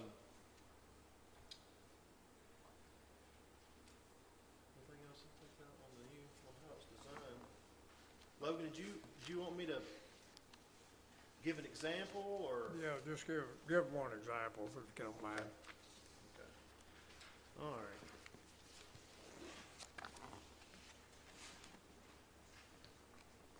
In every department, it's easier, we believe, now that we're going to separate these jobs, it's easier to fix a department if the department needs to be fixed, or if we have an area that we find out down the road, say, hey, these areas around us, we're not competitive in this department, in this job. We can fix that one area without affecting the rest of the pay grades individually. So I use the road department for an example. Okay. So say Paul has somebody brand new, off the street, he wants to hire. But they do have, well, I won't say brand new, they do have 4 years of experience in road maintenance, okay? So if you go to LC-RD-1, that is the reference for the road department compensation schedule, the base schedule, and you'll look right there at the step 4, just like our old schedules, it tells you what their hourly rate is, other than we don't have 0.4 digits like we had before. There's just 2 now. So you'll see there that it says 1353, 4 years experience. Okay, 2 years down the road, Paul wants to make them a heavy equipment operator. Okay, so in LC-RD-1S1, that's the first level of stipend in the road department. That comes with a $1 an hour stipend. So 2 years down the road, he'll be at year 6. He'll be making $14.80 an hour. So that's just an example, and it would vary on what the jobs are. So mechanic gets a $2 an hour stipend. So $2 an hour is added to the base schedule rate.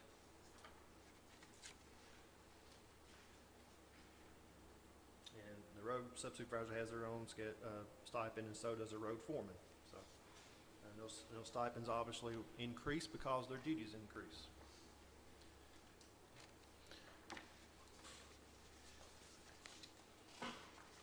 And we've talked to all the department heads, and we've tried our best to have some sort of teleconference or something with the elected officials. It's been difficult during the pandemic, but we have tried to reach out to them and just discuss the schedule,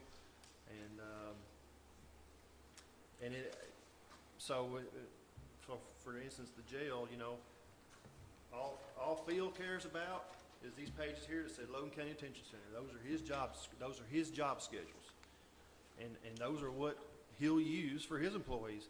He don't care about all the others. He's worried about the jail. So that's what he'll use to hire his people. And,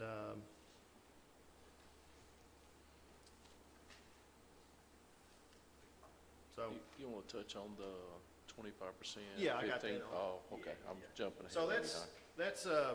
and y'all see too, there is a reference sheet that talks about, there's every job that correlates what base schedule and what stipend, if one applies, on every job we have in county. And I'll commend Amanda. She's done a lot of work on this, and as well, Kay's done some too. But Amanda's worked really hard on making this work and the job description. So every job description that we have had to be updated, and our recommendation, there's just nothing until it's passed, but our recommendation is that we are referencing on every job description will reference a pay grade. Not a pay grade anymore, but like if you look at a bailiff, over here says their base schedule for the bailiff job description is LC-SB-1. It's all referenced right here on what. So if somebody's hiring a bailiff and you use that reference, that job description says that it goes to this salary schedule, and that is what they'll be paid from. It's Someone like, when the department heads or those officials hire somebody, they don't have to bring a request to us. no, they had to bring a request to us only if there's years of experience. But And they'll have this code in there, and all the human resources has to do is go off the scope. Right, yeah, so the schedule, unlike, so previously what we've done, I think in the past years, is we've said, we're going to increase employees X, and we're going to increase the salary schedule X. So separately, we've been moving the employees and moving the salary schedule. So at some point, it all gets broken apart, and they get away from each other. So moving forward, what we hope is that we pass these salary schedules. And once we pass these salary schedules, which is what we're going to recommend to do today, once we pass these salary schedules, we use the salary schedules. This is what we use. We don't do anything separately. We follow the salary schedule, and then moving forward, say next year when we decide, what we're going to do on an increase or whatnot, we will do the increases to the salary schedule. We won't do employees get X and the salary schedule gets X. We'll increase the salary schedule, and because everybody's going to go increase a year, we'll follow to that year.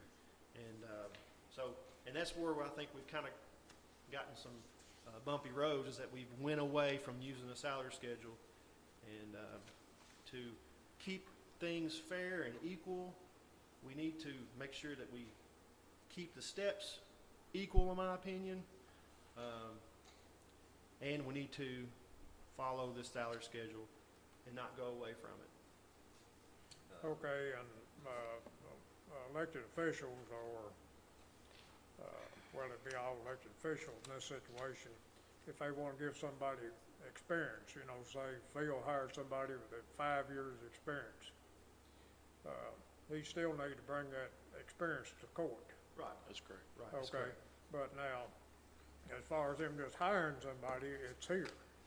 If he's hiring them, Right. it's zero. If you hire somebody off the street, never had experience at all, it's right here on the LC-DC-1 base schedule, year 0. That's what they'll start out making. That'd be their pay. Good job, everything is awesome. So, Well, I know y'all spend a ton of time on that, I appreciate it, I'm sure there'll be tweaks to be made. right, and there could be. I mean, it's a learning process, and, we just kept on working on a bad system, there's just no way of making it right. And I think y'all done the right thing by separating every department out, creating that different schedules. That cookie cutter thing, Bill couldn't make his employees cookie cutter into, a schedule that the judge's office is trying to, apply. So I appreciate all of y'all's hard work on that. And know There's a few things maintenance-wise on the personnel policy we need to, that we've, bringing up the new salary schedules and working on them, we've kind of discovered some things we need to do a little bit of maintenance on and clean up. One of those things is that, previously we've used the 25% rule on hiring people that have outside experience. And previously, that 25% rule, just because the way the percentages were kind of jacked up, that usually amounted to 15 years of experience that we allow credit from other places if you don't have your experience here for Logan County. So, Logan County Fiscal Court, rather. So we would like to make the recommendation, and I believe it's in the ordinance, that we change that from a 25% to a 15, just go ahead and just say 15 years. Let's do away with the percentage deal and say, 15 kind of works. That, and that's one thing that we kind of need to clean up because the 25% doesn't exactly work on the new schedules. So, percentage-wise. So, we 15 years have worked, and that's going to be our recommendation, that we just make it a flat 15-year credit from outside experience. Is that a cap? That's a cap, which we do it now. They got 5 years, they got 5 years, they got 20 years, they got 15. Right. We do that now, and it comes out to be 15 years on the 25% rule on our current schedules.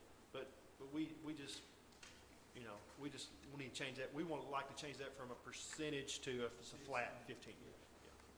And that's the most you can offer anybody is 15 years. Right.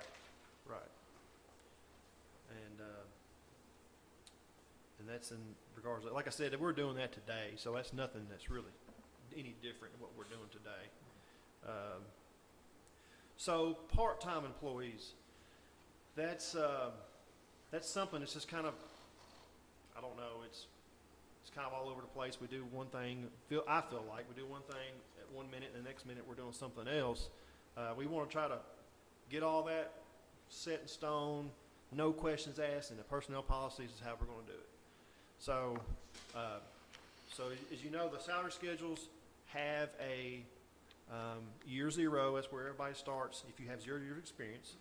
So the recommendation the committee is going to make is that if you come in with 0 years of experience part-time, then you will stay at 0. But if we increase, say we increase the schedules by 2% next year, your year zero will increase 2%. So your part-time employees will get, that's the increase they will get. But we also want to make sure that if you have part-time employees that have some experience in the field, say you have somebody that has 5 years experience, so they would go to that base salary schedule for that job description, and they will get the 5 years. But they'll stay at the 5 years as long as they're part-time. So same thing and back to the 15-year cap. Now you hire somebody with 10 years of experience part-time, and they have, legit 10 years of experience part-time, we'll go to that base schedule, that job description, and put them at the 10-year pay for part-time. Now they'll stay at 10 years as long as they're part-time, and they won't make that next step until they're full-time. So that's something we wanted to also recommend that we put kind of in stone. And I think too, I don't know how, not 100% sure, but on the part-time people today, do y'all just use the starting pay and that's it? They don't have their experience? Or either one of y'all? Or? So like if you had somebody that worked in jail 10 years ago, they had 5 years experience, when they come in part-time, do they start out at starting jail pay, or are they allowed? I just never seen that scenario played out. They start out The 0. Okay, so what we're recommending to add to personnel policy is you had somebody come in later that had 5 years experience, that they can come in at 5 years of experience part-time. Maybe not. Okay. So, and I haven't seen that scenario play out a lot, that's why I asked. And I think too, part-time, a lot of times, we don't see that in fiscal court. So, but I thought that was the case. So that's also a recommendation that that the committee would like to make is that we put that part-time in the personnel, that information in the personnel policy, set it in stone, and be done with Okay. that. So, I still got, just wanna point out something. If, Paul hires somebody part-time, you Mhm. know, and we do, we usually hire one, maybe two a year. mhm. And we still wanna give them that 5 years experience if they've got 5 years. If they have 5 years of full-time experience, yes. Okay, that still has to come to court to give them that 5 years experience before you hire them. Okay.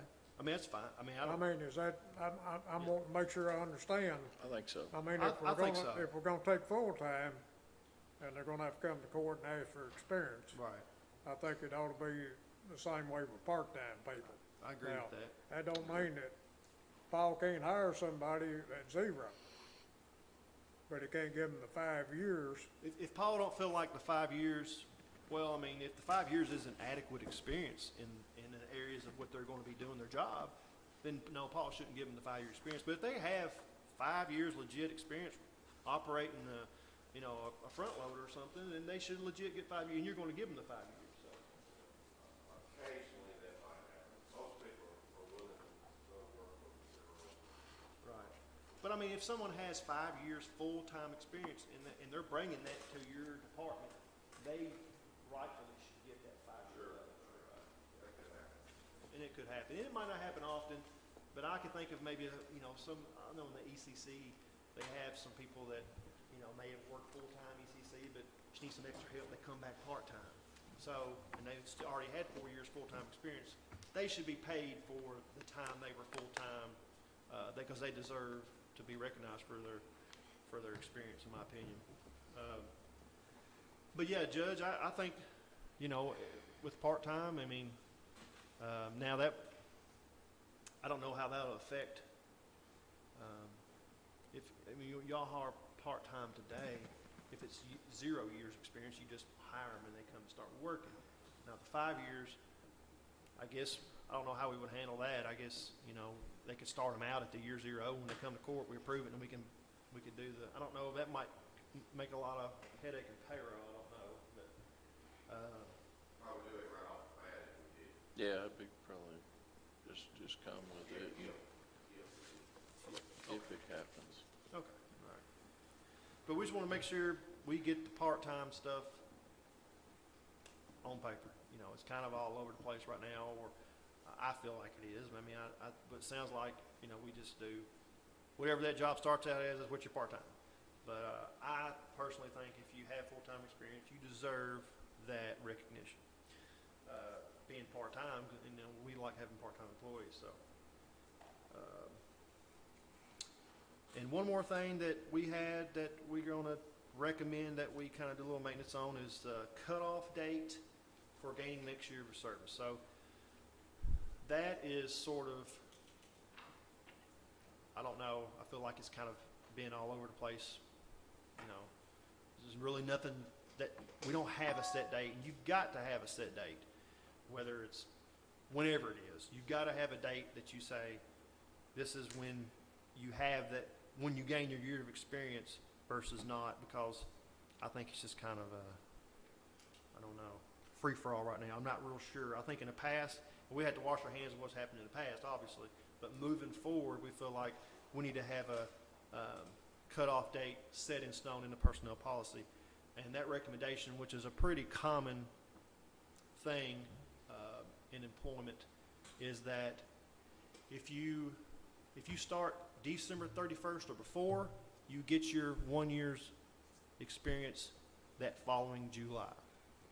If you start January 1st or later, you don't get your 1 year experience until the following July. A lot of times we're not hiring a lot of people in 1st of January to end of December, but it's hard. A lot of times we hire somebody in March or April or something to give them the 1 year experience in 3 or 4 months. Just to me, is not right, especially if we have employees that have been here a lot longer that have not received that same compensation. So we just believe that moving forward, we need a cutoff date. We need a date to go by, and whether y'all want to go with that or do something different, doesn't matter to me. We just need something that's in personnel policy that says this is how it works. So, One question about that would be, I don't think anything's wrong with that. I think that's what we decide to do. I'm in support of that. I'm just asking the question, is that, maybe Joe can answer, is that legal? Could somebody come back and say, hey, wait a minute, I've worked, 1 year and 6 months, and, I'm not getting credit for 1 year. I mean, I guess being we give service credits on annual basis, you know what I'm saying, that probably is not an issue, but I mean, yeah.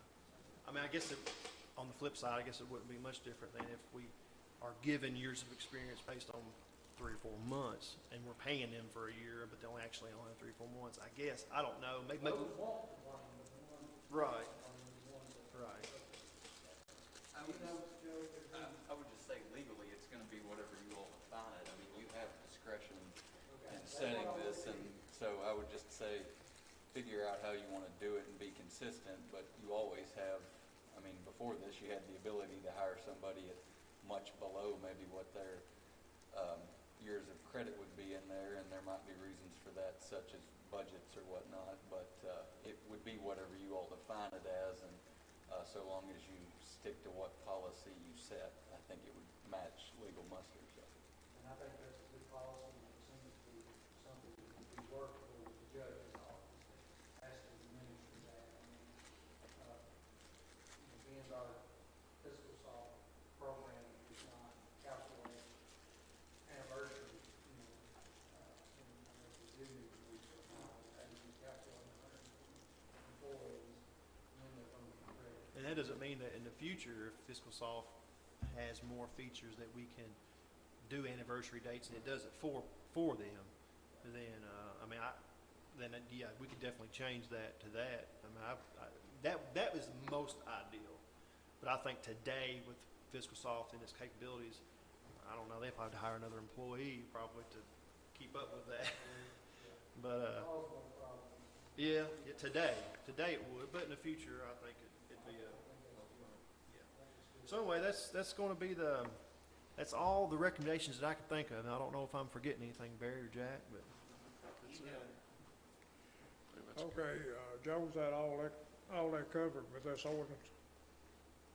Yeah, I mean, I didn't get involved in what the schedule is, but we just tried to adopt the general ordinance and let Tyler attach the final schedule to that.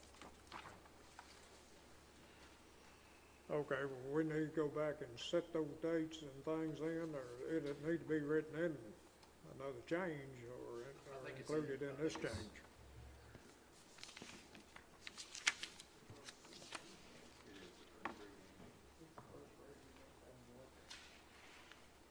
I don't know if it's exactly in there or not, but honestly, I didn't hear what Tyler was saying because it was away.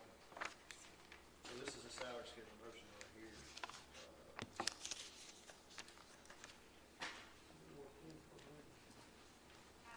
Uh-huh. The one that's on the table is the ordinance that Joe provided that has all of the job description changes, and that's what's attached with that big stack of papers in the center of the table there. Is that this from one? Mary Jo. The That's 09. 09. Okay. Um, So this is all the job descriptions that they had to go through and update.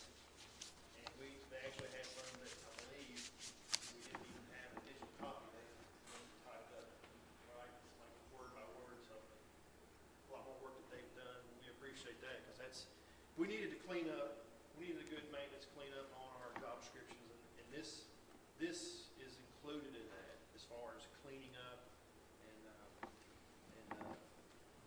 but the majority of the changes are pretty much all the changes are just listing the base schedule and the stipend on the job descriptions. If stipend, if it's applies to the job description, but that's the only thing that's changed about the schedules. that, this is the base and the stipend schedule. So yeah, I believe this ordinance does all this. So, now, as far as the 15-year, and then the cutoff date and all that, I don't see that in, I mean, it wouldn't be in that, I didn't provide that with that. oh, okay. I don't know that I was provided that. Okay, you may not have been. I just wrote to replace what was existing with whatever you were providing, so. Yeah, so I guess, Can we have the first reading of it, And then we can and make then it. make the changes between the first and second Yeah. reading? Why don't you just have the first reading with that as is to also include, and then you all can write that up and we'll add that in. okay, that would be part of Dave's first reading. Just include that in your motion. Include the Okay. motion.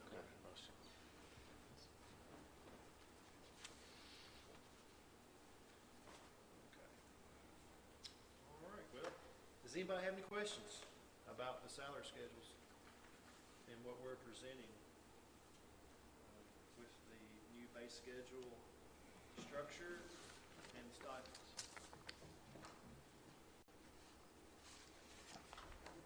Okay, that'll be on, the salary schedule will be on this, on 10, won't it? Yes, salary schedule will be on 10.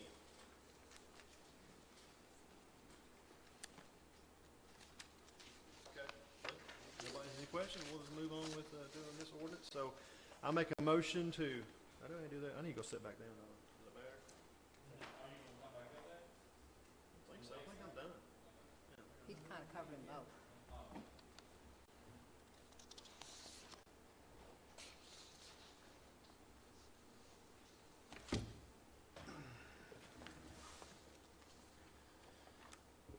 Okay. Make a motion that, to approve the first reading of ordinance number 20-23010. It's an amendment to ordinance number 8-230, ordinance updating the compensation plan that we have been talking about, and that is presented in this document. And I believe it's in the ordinance as Logan, do you have to do the other one first? Exhibit A. I didn't think so. You went out of line. I think you have to do 09 first, Oh, we have to do 09 first? because it's sort of. Oh, okay. That's one we've been discussing, the 209. The job description's 09. Yeah, I think that's, don't you do that one first? That's fine. I mean, yeah. I thought so, I don't know. I mean, the job descriptions reference the salary schedules that we haven't voted on yet, but I guess it's okay. Okay. However y'all don't tell me to do it, I'll do it. So, need to do 09 first? Yeah, do 09 Okay. first. All right, so remove that motion from the table. All right, I'll make a motion to approve the first reading of ordinance number 20-230-09. It's amendment to ordinance number 4-230. Ordinance amending the personnel policy and procedures compensation plan and classification plan adopted on January 11th, 2005, repealing and replacing all position descriptions in the compensation and classification plan. This reading needs to also include the following items, which would be changing the 25% rule in the personnel policy for years of experience from outside experience to a flat 15 years. Also,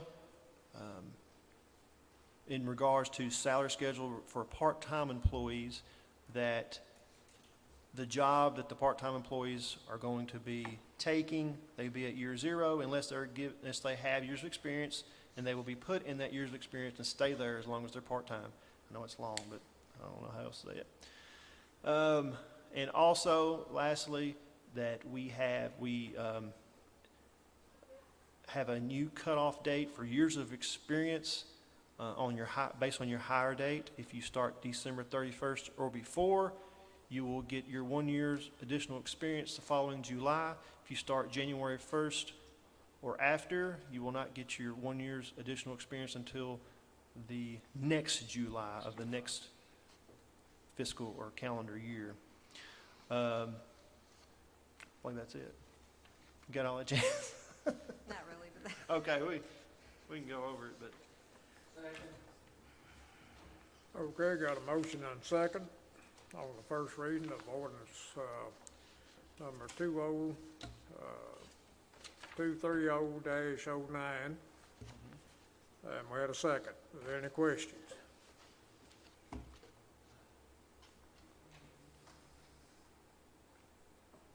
Okay, let's have roll call. Davenport, yes. Crossley. Wright, Yes. Harper, Yes. Kyle, Yes. Bolden, Yes. Chick. Yes. Okay. Okay, next item of business is approve the first reading of ordinance number 20230 Oh, I didn't realize you had. -10, an amendment to an ordinance, number 08-230, an ordinance updating compensating plan. And that's accepting the pay scale. Okay. I guess Jack holding up his hand, I guess he's making the motion. Making a motion, all right. Second.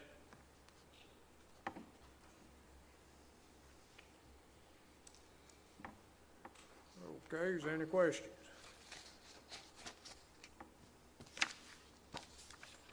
Okay, let's have roll call. Davenport, Yes. Crossley. Wright, Yes. Harper, Yes. Kyle, Bolden, Yes. Chick. Yes. Good. I guess that's all we need to do for the job description and salary schedules. I'm gonna get my list of Jan.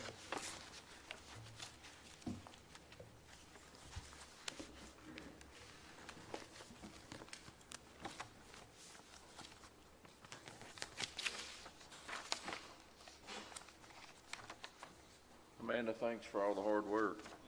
Tyler, appreciate all you're doing too.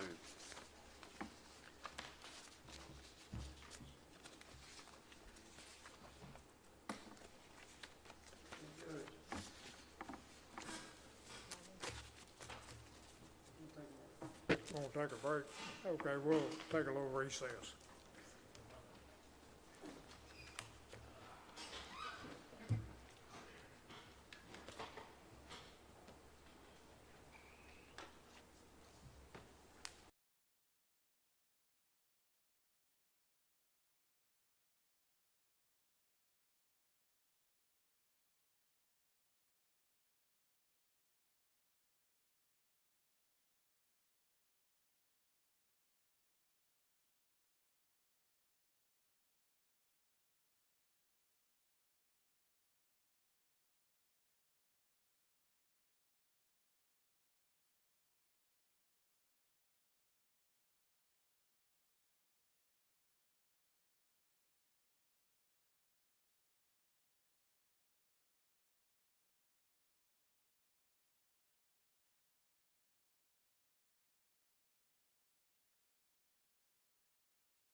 ABS wheels and all that. Looks good. Just nobody else wants it, so. Yeah, but they still got Okay, next item of business, let's go ahead and call court back in session. That's good. The next item of business is to approve the first reading of the budget ordinance number 2022002 for fiscal year 2021. And the changes in this is on page of 11 of 13, on the back part, 3 pages in from the back. And basically what it's adding Logan County Health Insurance Fund, Fund 76. And that's the total amount that it'll be funded. I think Jason has that on that, Well, no, I don't, I've already made that motion. That's your number Oh. 7. Yeah, we just need to make a motion.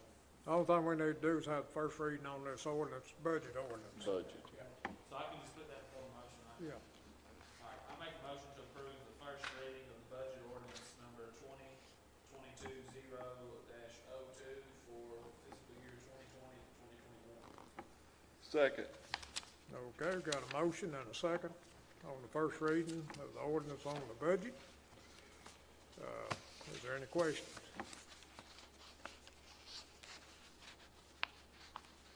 Not hearing any, let's have roll call. Davenport, Yes. Crossley. Wright, Yes. Harper, Yes. Kyle, Yes. Bolden, yes. Chick, Yes. Okay, next item of business is to discuss the 2021 fiscal court budget. Now, any known changes, or we can have a budget meeting completely next week. I was asked to figure if we left the money at $1.7 million in road money, where everybody would be at. And that total that I got marked in yellow don't include your flex. But that's where it came out.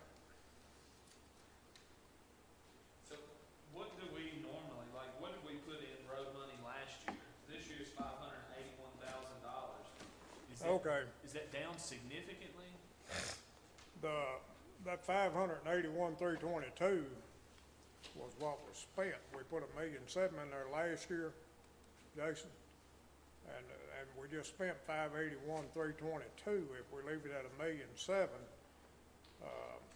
there's still $1.7 million there. But, and that's the biggest number we've ever put in. In prior years, we stuck somewhere around $1 million, and then if we had another 200,000 that we felt comfortable with, we might raise it to $1.2 million. But that $1.7 million is the ultimate amount that's ever been put in the road budget. If nobody spent a dime this year, we would put $0 in it next year.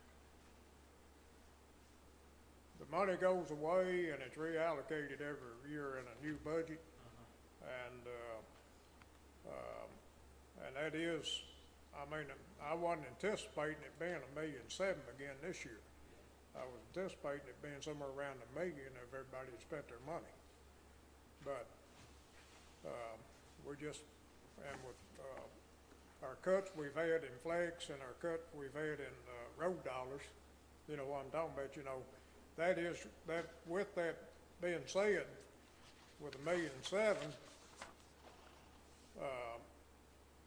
and the cuts we've had, we hadn't taken care of the cuts in the budget yet. We're gonna have to, if we leave it at $1.7 million, it's still gonna come out of that contingency money. That many more dollars is gonna come out of the contingency money, if that makes any sense.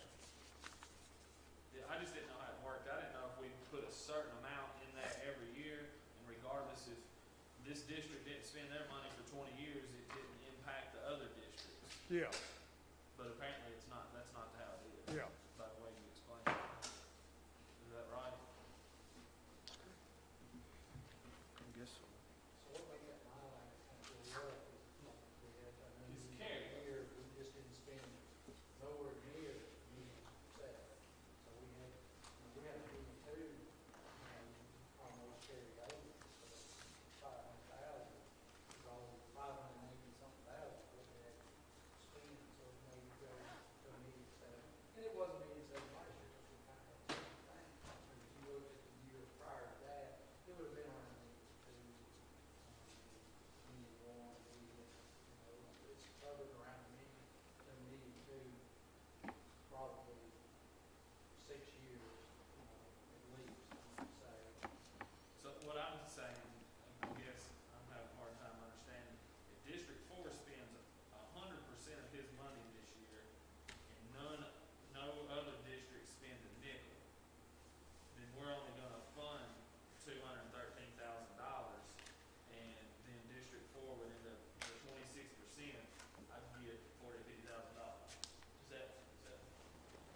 Well, if there wasn't no money there, you know what I'm talking about, and we funded it $1 million, you would've got, 260,000. I mean, using round figures. You know what I'm talking about, you know, that's just using round figure, you know, if it'd have been $1.2 million that we funded it, and, now, You're not losing your percentage of what you got budgeted for last year. So I didn't spend any money, last year, really. I spent a little bit, but hardly any. I didn't, so if I was budgeted like this year, $35,460, and let's say I don't spend a dime of that, I don't lose that. That is carried over, okay? And then a new budget number is given, how much new money's coming in, okay, we're gonna get $1.2 million. Well, I'm gonna get 6.1% of that $1.2 million.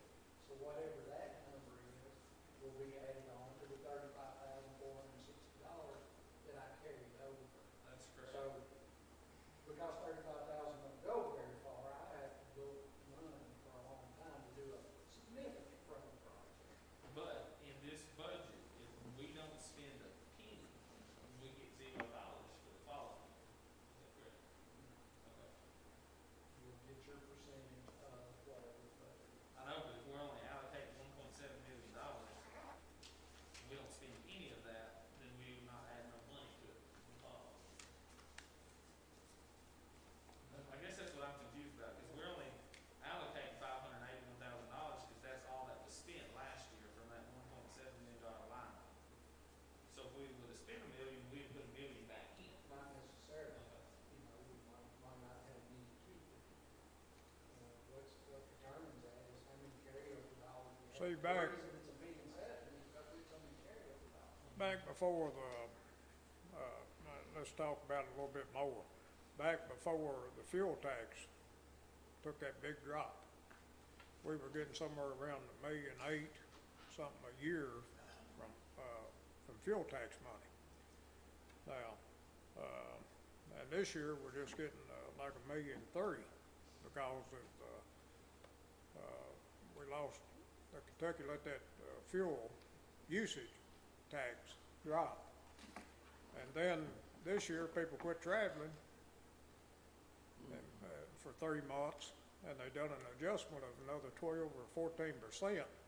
So they promised us about $1.6 million, and it's been down to about $1.4 million now. We lost another $160,000, and is what I'm telling you, that's not been reflected in this budget yet, because we had the first reading in that budget before we knew that. So the difference is coming from a contingency already, you know, and say occupational tax or something. But you are correct, you're only getting a percentage of the new money. New money allocated. So, Yeah, you didn't lose your money if you didn't spend it last year. But of the $1.7 million, what is new and what's carried over? You're getting the percentage of the new money.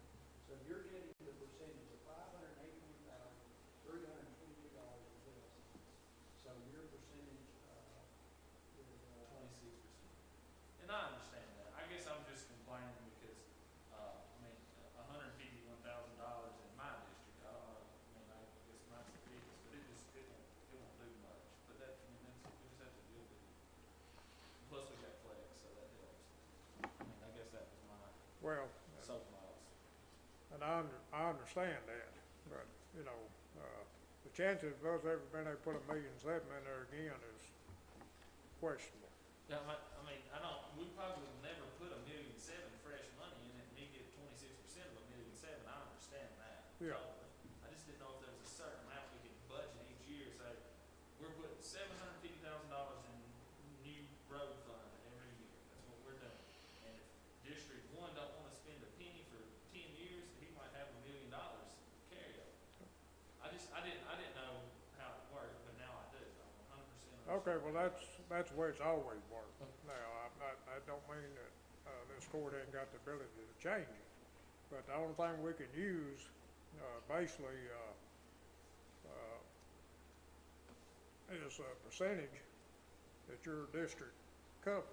Yeah. You know what I'm talking about, you Yeah, I know, understand that. you got 26% of the roads.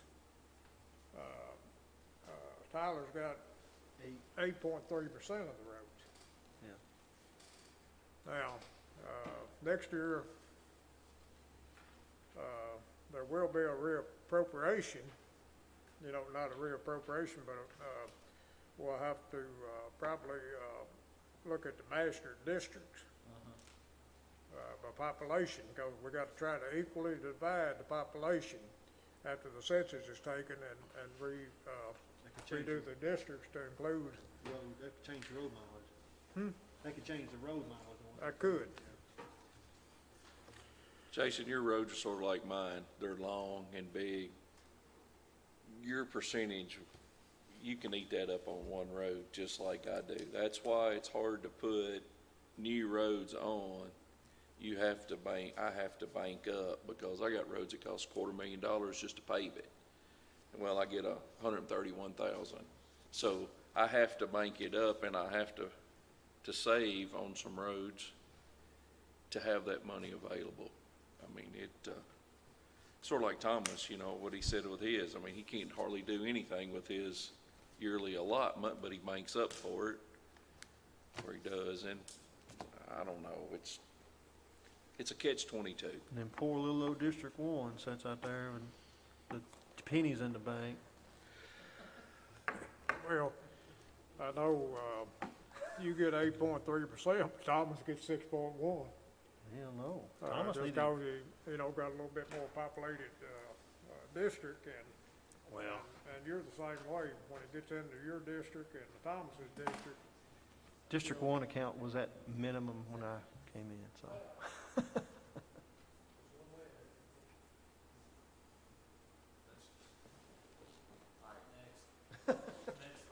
Get soapbox over. I feel you though.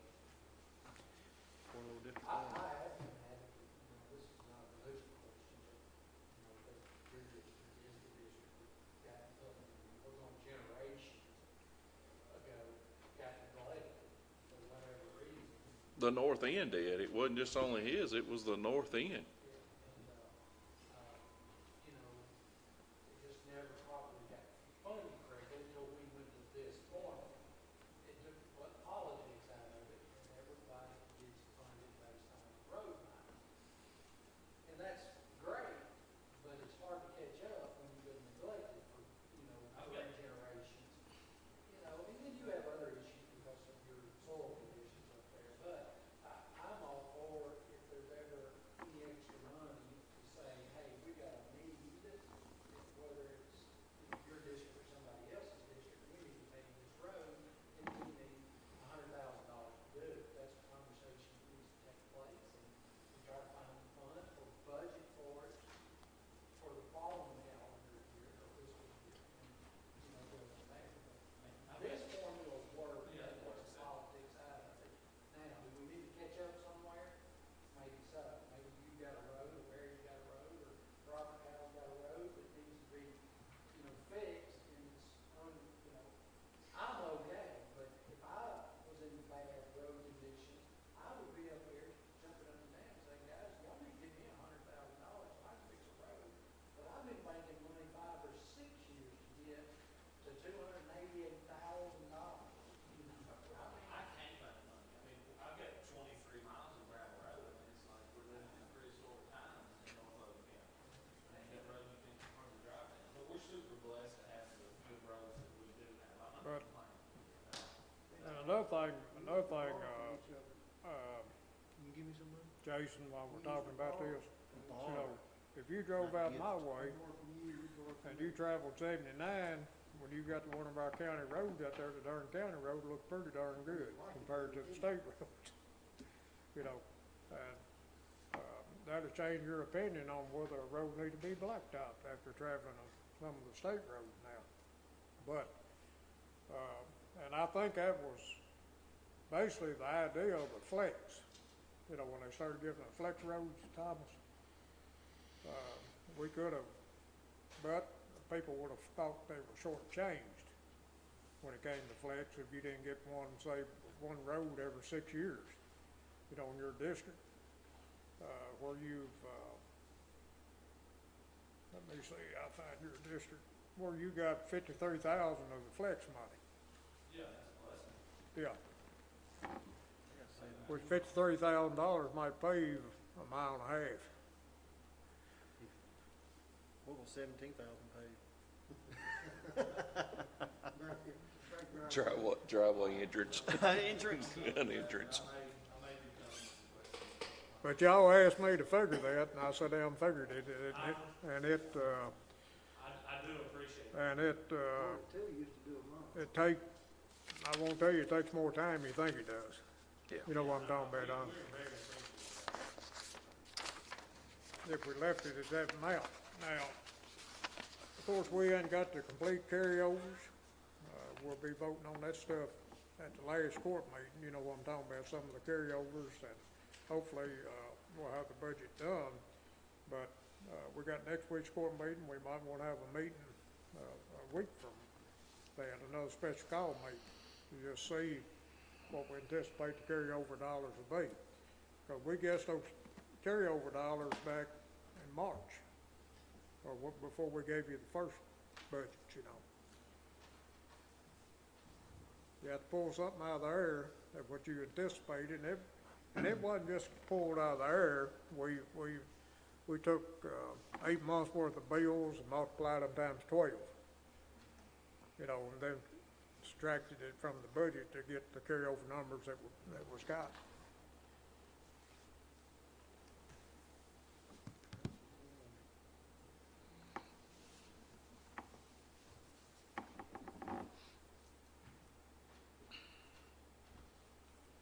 Yeah, I But think I know there is gonna be an adjustment in that, contingency money because we had that shortfall sent to us from the state on state, fuel use taxes. You know, we had to prove that contract again. Yeah, I don't think they're, kind of what Thomas was saying, you know, if we had a special project that needed extra attention, if we had some money set aside every year for a special road project, and based on the grade of your road compared, I mean, everybody could submit, say, hey, I need this or I need that, but based on grading of the road, you could grade it on its condition, and we could decide as a court on who get to spend that special project money, but I don't know how else to, unless we just do it on an as-needed basis, I don't know. I say just request, and if your case is strong enough and everybody agrees on it, rock and roll, but I don't know if it's ever been done like that. Yeah.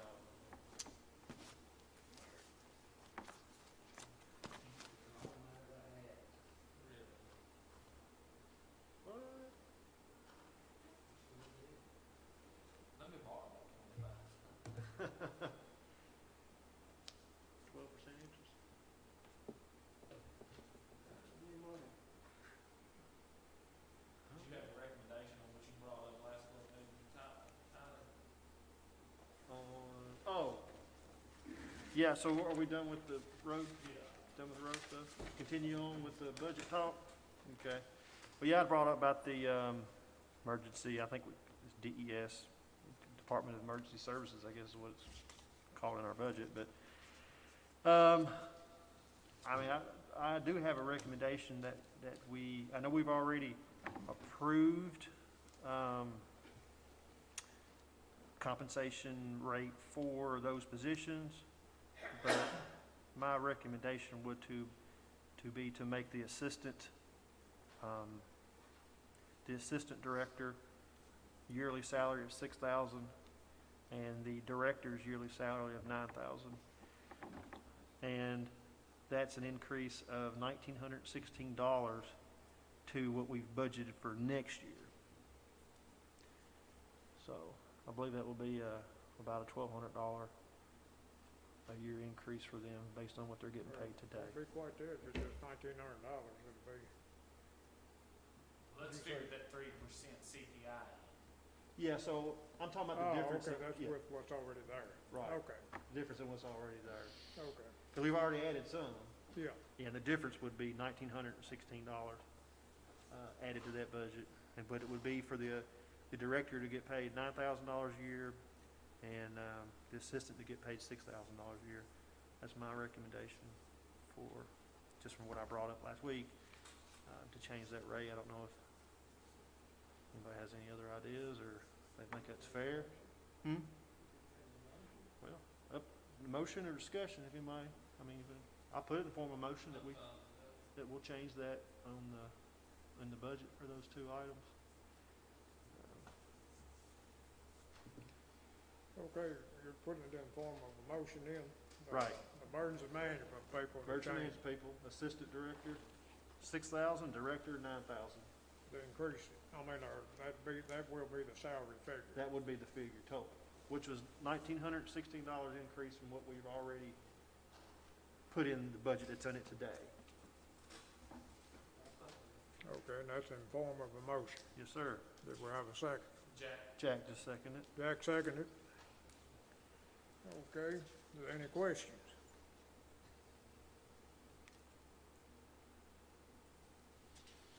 Okay, let's have roll call. Davenport, Yes. Crossley. Yes. Wright, Yes. Harper, Yes.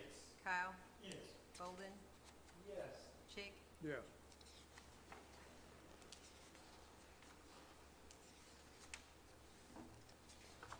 That's the only recommendation I got.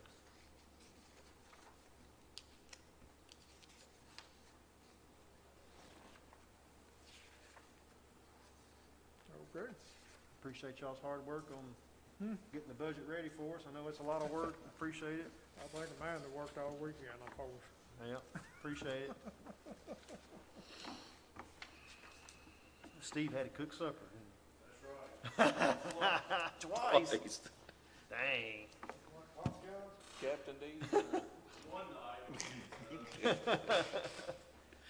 Hey, Well, I still have the request that I'd like to see the line item for the future, use of parks and recreation or a future project, create a line item in the budget for that, and, we fund that.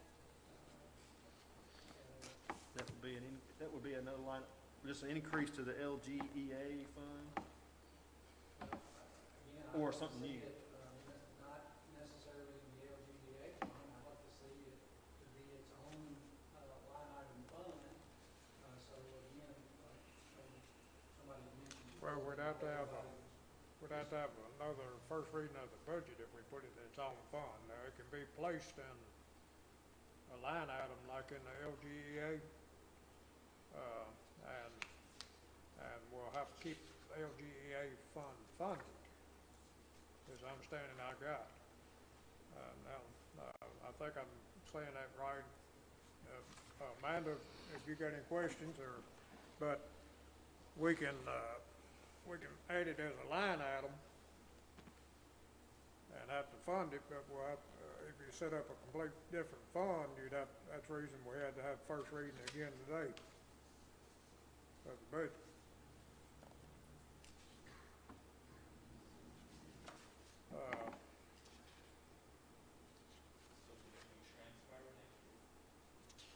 Well, I mean, I guess, you've got a couple options, and for the sake of time, if that's what we need to do, and if it's agreeable, I am fine with it for the time being in the LGPA fund, but, through an amendment to the budget, after the budget is passed, I'd like to see that go in its own line item.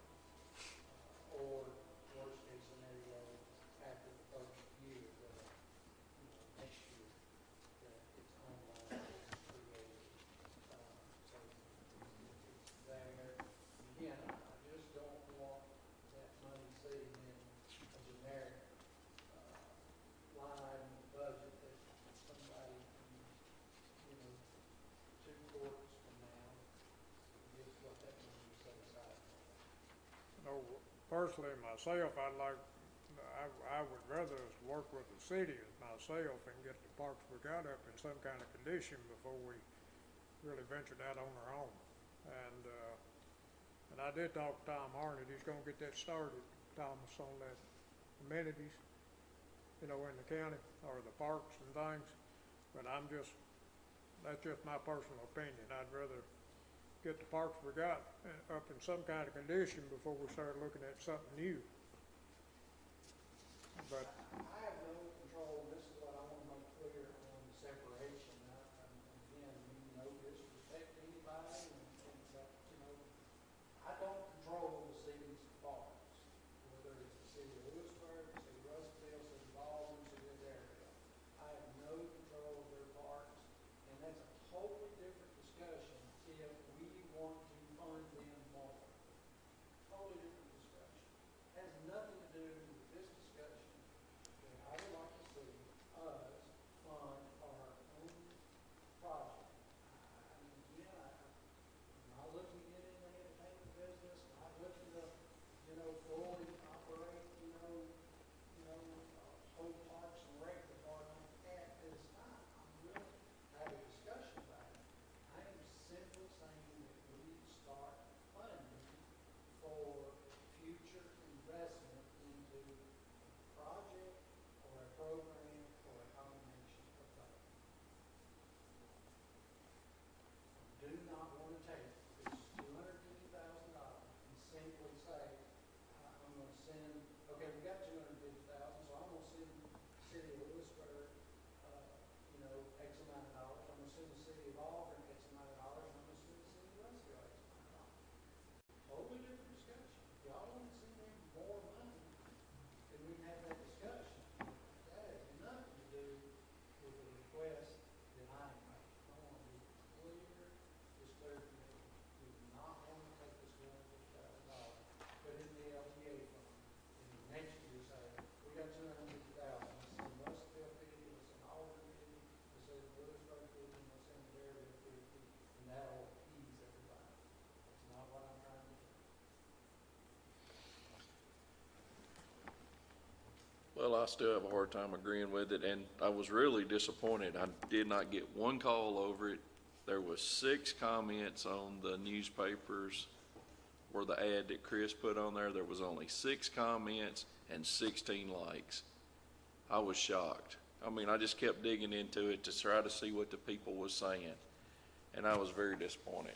Was it negative? I didn't see any of that. It was some positive. I mean, it was positive. I'm going to say that, but it was like a splash park, or it was something, and they'd want to tie in the city parks with it already, which I'm in agreement with the judge. I'd rather give a project to one of the other parks is to start our own parks thing, and I have no problem with that. But I was really troubled all week. I really pumped people on my own to try to find out what people want, and it's just not real hot in my end.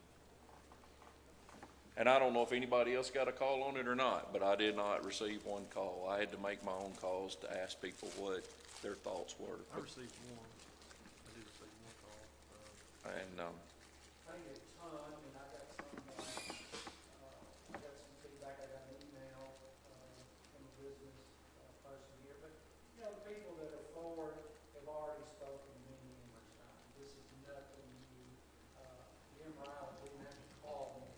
I know, I understand that. We've been working on this for a year, as far as Mr. Riley's concerned, for over a year. So I wouldn't expect Mr. Riley to call me. But, I understand a handful, probably the same as every newspaper guy, maybe even a little less, but, just, those people have been poking at me for several years about this. They know I'm an advocate for it, so why would they call me?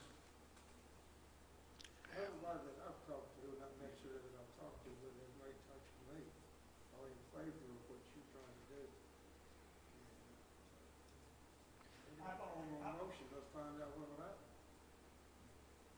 I've only had one call for it. I ain't had any calls against it, but I've only had one call for it, and I'm not calling names, but that person is for it. In fact, he met with Fiscal Court one day last year, if y'all remember, pushing for this same thing. But that's all I've had for, one call. Well, And in this kind of money, we should have all been getting several calls. Like Thomas, I know there's a group that wants it, and I know who that group is, and I didn't expect a call from them. But we ought to stir up some new interest, being on the paper and talking about it. There should have been new interest, and we should have gotten calls over that.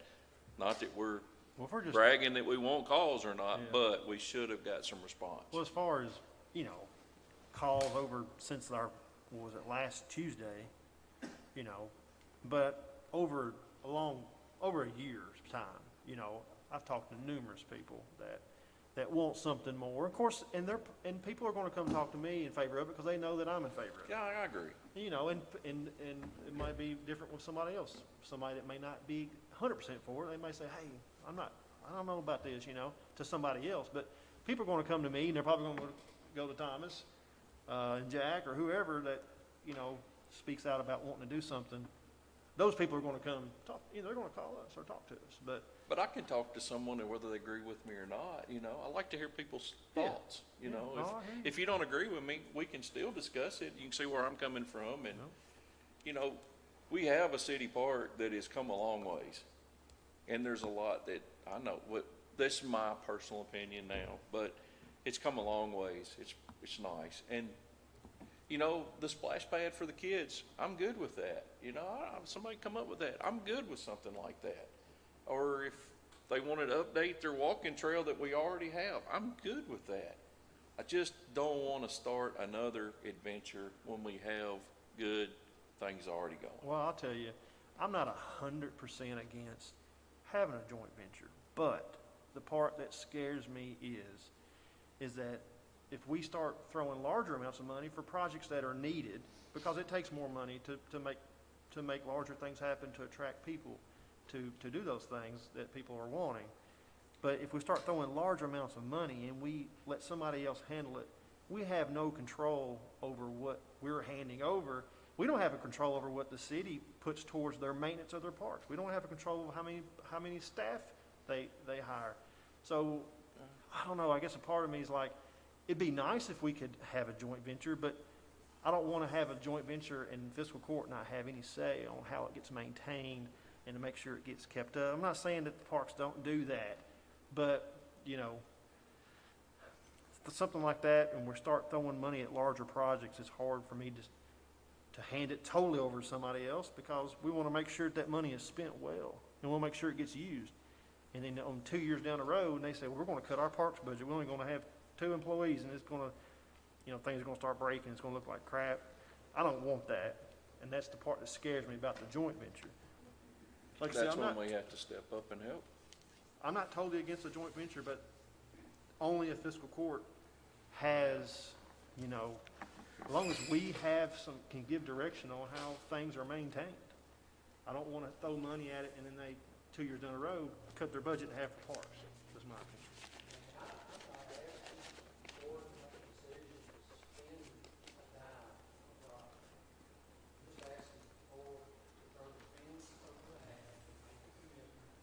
Yes, it's something we've never done, and yes, it costs money. You know, I didn't calculate it to the penny, but I think the salary thing that we just did was the right thing to do. It's $300,000 additional paying fees. Exactly. Nobody can come to me and say we don't take care of our employees. That is not top priority. You know, I think we work, everybody works really hard to make sure our employees are compensated well. They have a good benefit package, a good retirement plan, yada, yada, yada. I mean, those are the only things that we have to take care of. We do a good job of that. And I think we do a good job funding each department that we have, and with the equipment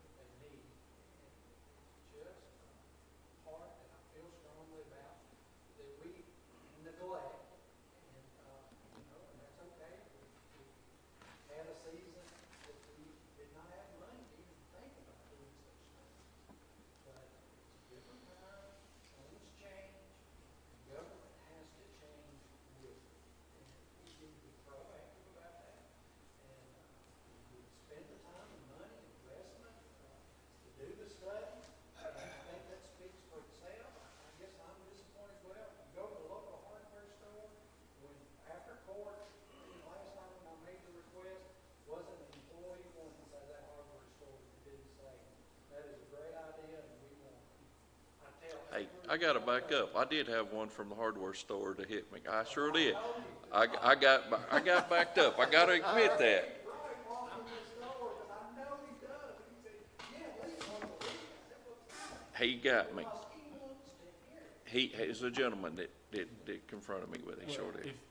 If we set aside this money in a line item like you wanna do, we're in 100% control of how it gets spent, as long as we're on the court.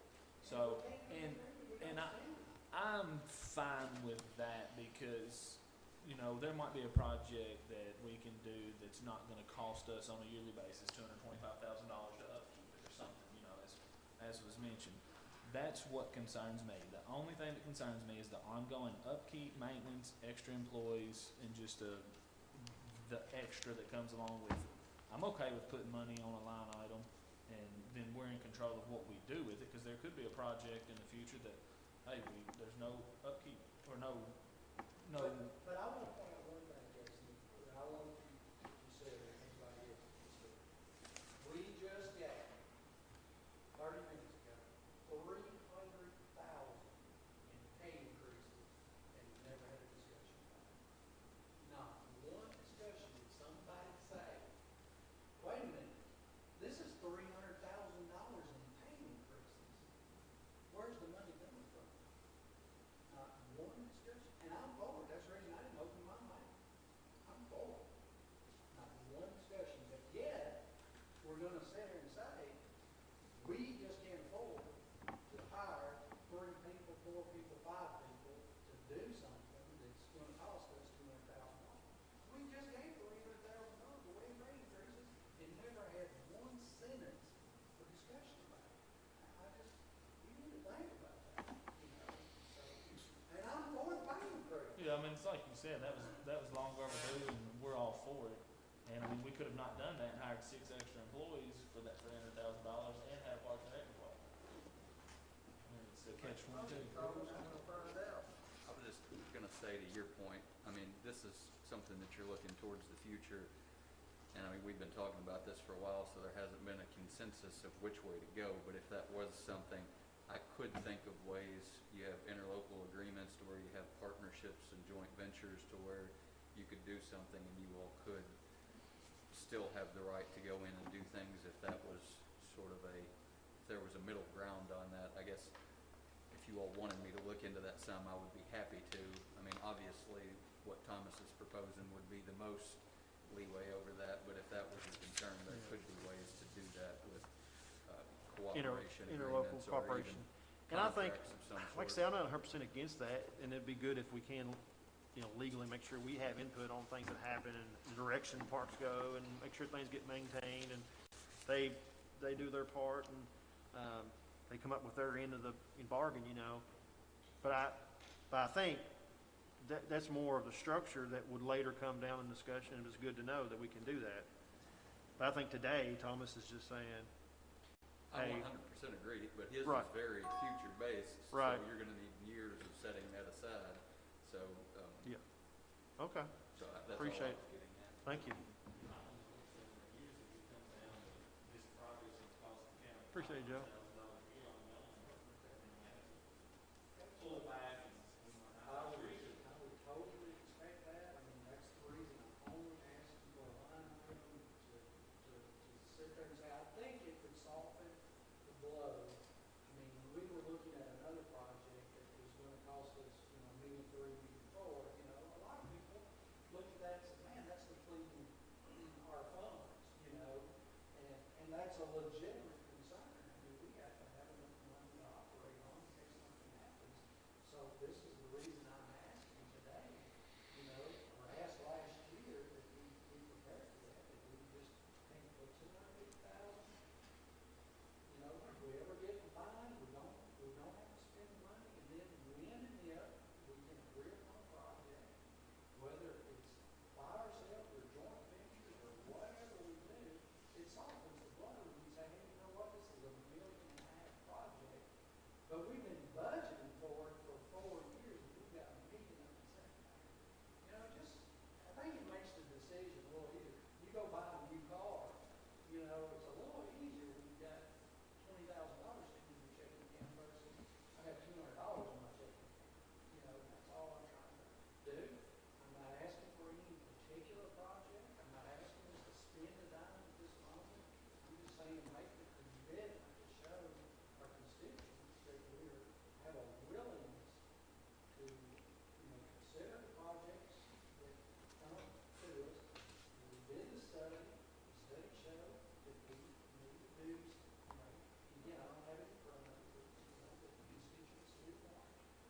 something, and then we can start working with our communities. What is that? What does it look like? I can't even tell you today what trail to go down. I know what I want to do, but that doesn't mean that's what the board wants to do or the community. Why don't You we, put a form of a motion in, Thomas, Thomas? and see how it comes out. why don't we have the next court meeting? You know what I'm talking about? And see exactly what our carryovers accurately are closer to. You know what I'm talking about? 'Cause like I said, when we did the budget, now, we was anticipating that there might be a little bit more blacktopping done than there was. You know, when we figured carryover dollars, but there wasn't no blacktopping done. You know, I think it was about less than $200,000 done. And the carryover numbers might be larger than we think they're gonna be when you start looking at that contingency number. Yes, sir. And then, by that time, by next court meeting, we'll make the adjustments in the road department. You know what I'm talking about. These salary increases, we like one department of putting them in the budget. Okay? Because we had to do that budget earlier and we did the rest of the budget. Okay? Other than that, these salary things are pretty much in the budget. Okay? So, it might be, 20,000 or 25,000 more, you know what I'm talking about, in that one department.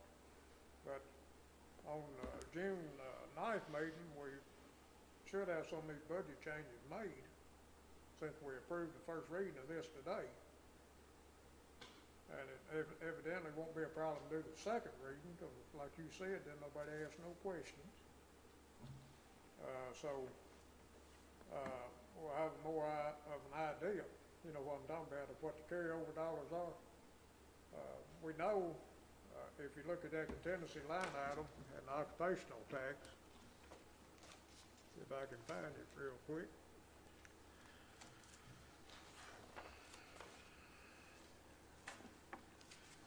It sure is a pretty day outside.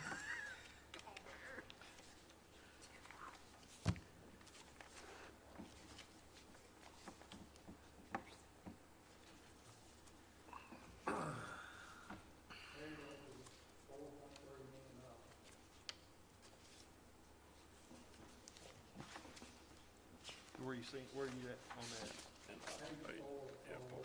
Yeah, but there's 637,046 in contingency, you know what I'm talking about, and that's including it. You know what I'm talking about, Tom. And y'all gotta stop and think, if we're carrying over more this year than probably we'll carry over next year.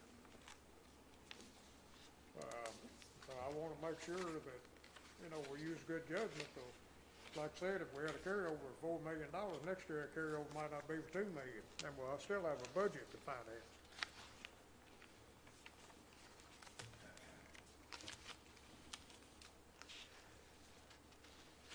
My question is, what are you asking of me? Not Well, motion till we I mean, have those changes. Well, I mean, you do whatever you wanna do. I'm just saying that would be a safer time to make the motion.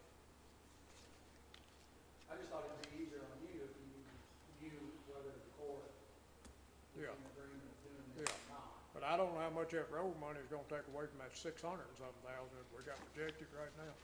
So we gotta fund that difference between what we're getting and what we were anticipating we were getting. We're saving some money on the road money though, right? We're saving a little money on the road money. We're not having to put, because we had so much carryover, we're not having to put Yeah, as much each. but we won't never fund that road department at $1.7 million again. Yeah. What I'm trying to get to at that. I don't know, So I guess my question is, I don't want to be difficult, I'll be happy to wait till next quarter meeting, but I just felt like that if I made the motion today, at least today, you would know Well, and if that, the court was in agreement to fund it or not. Yeah, And well, you wouldn't have to, if the motion doesn't pass, then you don't have to worry about it. yeah, yeah. You know, there ain't nothing to talk about June and August. Well, that's what I said, once you make a motion. you get- So, I mean, I think, I mean, I think we, I think it's important that, just as important as a lot of things, not as important, but I think it's important that we move forward, take that first step. I mean, doing that, we're not saying we're gonna have a $250,000 a year increase in our budget. Doing that today is not saying that, not saying that it won't with maintenance and upkeep of a park if we do it all ourselves. But today, you're just saying, let's start a little savings account on a project. But today, we're not saying we're gonna have a full parks department, and we're gonna have 6 new employees, and we're not, I don't think that's what you're saying today. Today, you're just saying, let's start somewhere. You know, maybe we'll do a joint thing, I don't know if that's your thing, but we might do a joint thing, we might do our own parks, we don't know. But today, we want to just put that first stepping stone in place and have a start at what we started, you know, a year ago. We started this a year ago in this venture, trying to figure out what we want to do something, and that's a baby step right there. $250,000 is a baby step on what we've already been talking about for a year, in my opinion. Well, If you make the motion, I'll second it. if it needed to, it can come out of special reserve. That's what I'm gonna say. It's an account over here. Your special reserve is still that money. The money's still there. Yeah. If you move it from this place to that place, the money's still there. I'm not trying to change the budget of $21,727,003. I'm not trying to change that number whatsoever. All I'm asking is that we allocate a line item for that, so we can start moving forward and trying to come to an agreement, whether it's 1 year or 5 years down the road. And then we say, hey, you know what, we planned for this event, or 5 years down the road, and we just say, we're not gonna fool with that. And we just put the money back in special reserve, put the money in Okay. the road paving, I don't care. I don't care. I know, You gotta pay all. now this is not against what y'all wanna do, but I know we're gonna have to be looking at a radio system here in just a short period of time. And if we don't look at a radio system, we're gonna have to put in a tire in the south end of the county. That needs to move forward. You know what I'm talking about, that tire in the south end does. But it's funded in the budget. You know what I'm talking about, I just want y'all to know it's funded in the budget. But, you know, of course, we were looking for an independent person to tell us something, you know, about that tire, and I don't think there's anybody out there. Or Steve ain't been able to find them yet. So, I'm gonna, just so we can clear the air, what the court wants to do, I'm gonna make that motion that, we allow, the judge to work with the existing budget to create a line item, for a future parks and or recs project or projects, and we start funding that within of $250,000, in this year's budget, or this coming year's budget. or if it's affordable. Yeah. Well, I'm saying move it out of the existing budget that we're proposing, 27 million, or 21 million, I'm sorry, $727,003. Put that on. I'll second. Who seconded it, Jack? Okay. Okay, we got a motion and a second on the floor. And, heard the motion, and I anticipate that the court have control whether this goes toward a project, or is it just, you want it to be a separate project? Completely It separate? just needs to be funded in a line item, and I think anything from this point forward would be a discussion. I mean, we can't make a prediction. What again, like I said, I don't want an extra $250,000 and then just simply divvy it up on 10 different projects. Somebody comes up here and wants to fund. If you want to fund that, that comes out of a different line item. This is for a future, parks and or recs project yet to be call it, special project.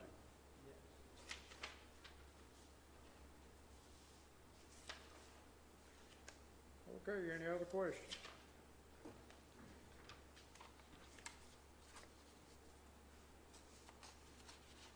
Okay, we'll have roll call. Davenport, Yes. Crossley. Yes. Wright, No. Harper, Yes. Kyle, No. Bolden, Yes. Chick, No.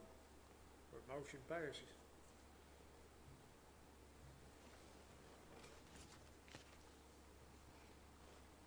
Hopefully, moving forward, we can see some common ground.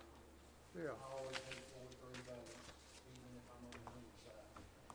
Okay, now, Vote votes, but I promise you, I won't do anything that the court can't agree upon and will be good for our community, so. yeah. Okay, the next thing you want me to do, I checked with Mayor Stratton. And he talked like that department just fund, the employee part of it was somewhere around 90,000.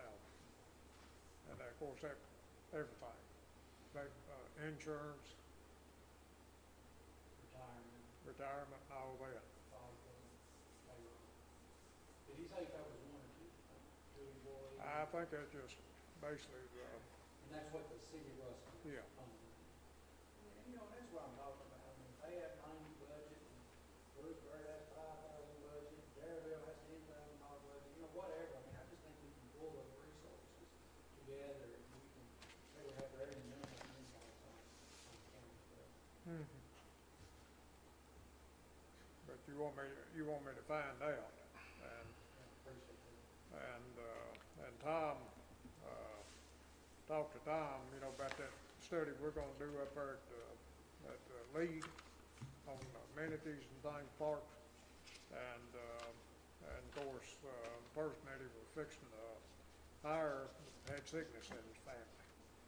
You know what I'm talking about, you know, and, so he wasn't able to start, but he said he would either talk to him or get a group from Western, you know, one down here to just evaluate everything as far as the existing park system. Well, we have that in that study. I mean, Well, it's in the study, but, you know, I don't know how thorough it is. He wanted to do a complete thorough study, you know what I'm talking about. before he goes to hire somebody, he needs to look at the study we've already done. Yeah, we've already done a study that's to, It identifies every you know, bike trail, walking trail, basketball goal, pitcher's mound. Yeah. I mean, it's got it all in that stuff. I mean, this is a legit study. We paid for it, I hope, you know, I mean, I voted no, and I guess people think I'm not very sports minded, and I am. For instance, I kind of agree with Jason, we got an upkeep to it, once if we ever do it. But both of my daughters have got a basketball scholarship. My granddaughter plays volleyball with Thomas's granddaughter at Logan County. And I go to every Lady Hilltop basketball game, sit 3 feet right on the first row right behind the coach. I am sports minded, but it's just now I can't see it. I'm afraid we get in trouble on the upkeep of it. Well, here's the thing. today we haven't said anything about it. We haven't This is voted for anything for Logan upkeep. County Physical Court's savings account for a future project. It's not Thomas's savings account, it's not nobody's, it's the courts. We make the decision. 10 years, there's $2 million in it, we decide what to do if we're on the court. And it's not like we're spending money on making a motion. That's the way I see it. And of course, we don't have no idea what the ambulance fee is gonna come in, or none of that yet either. Yeah. Y'all ready to adjourn? Yeah, I know, it's pretty. I'll make a motion, we adjourn. I'll second. Okay, let's have roll call for everybody gets too comfortable. Davenport, Yes. Crossley. Wright, Yes. Harper. Kyle, Yes. Bolden. Vote That's okay. Chick, yes.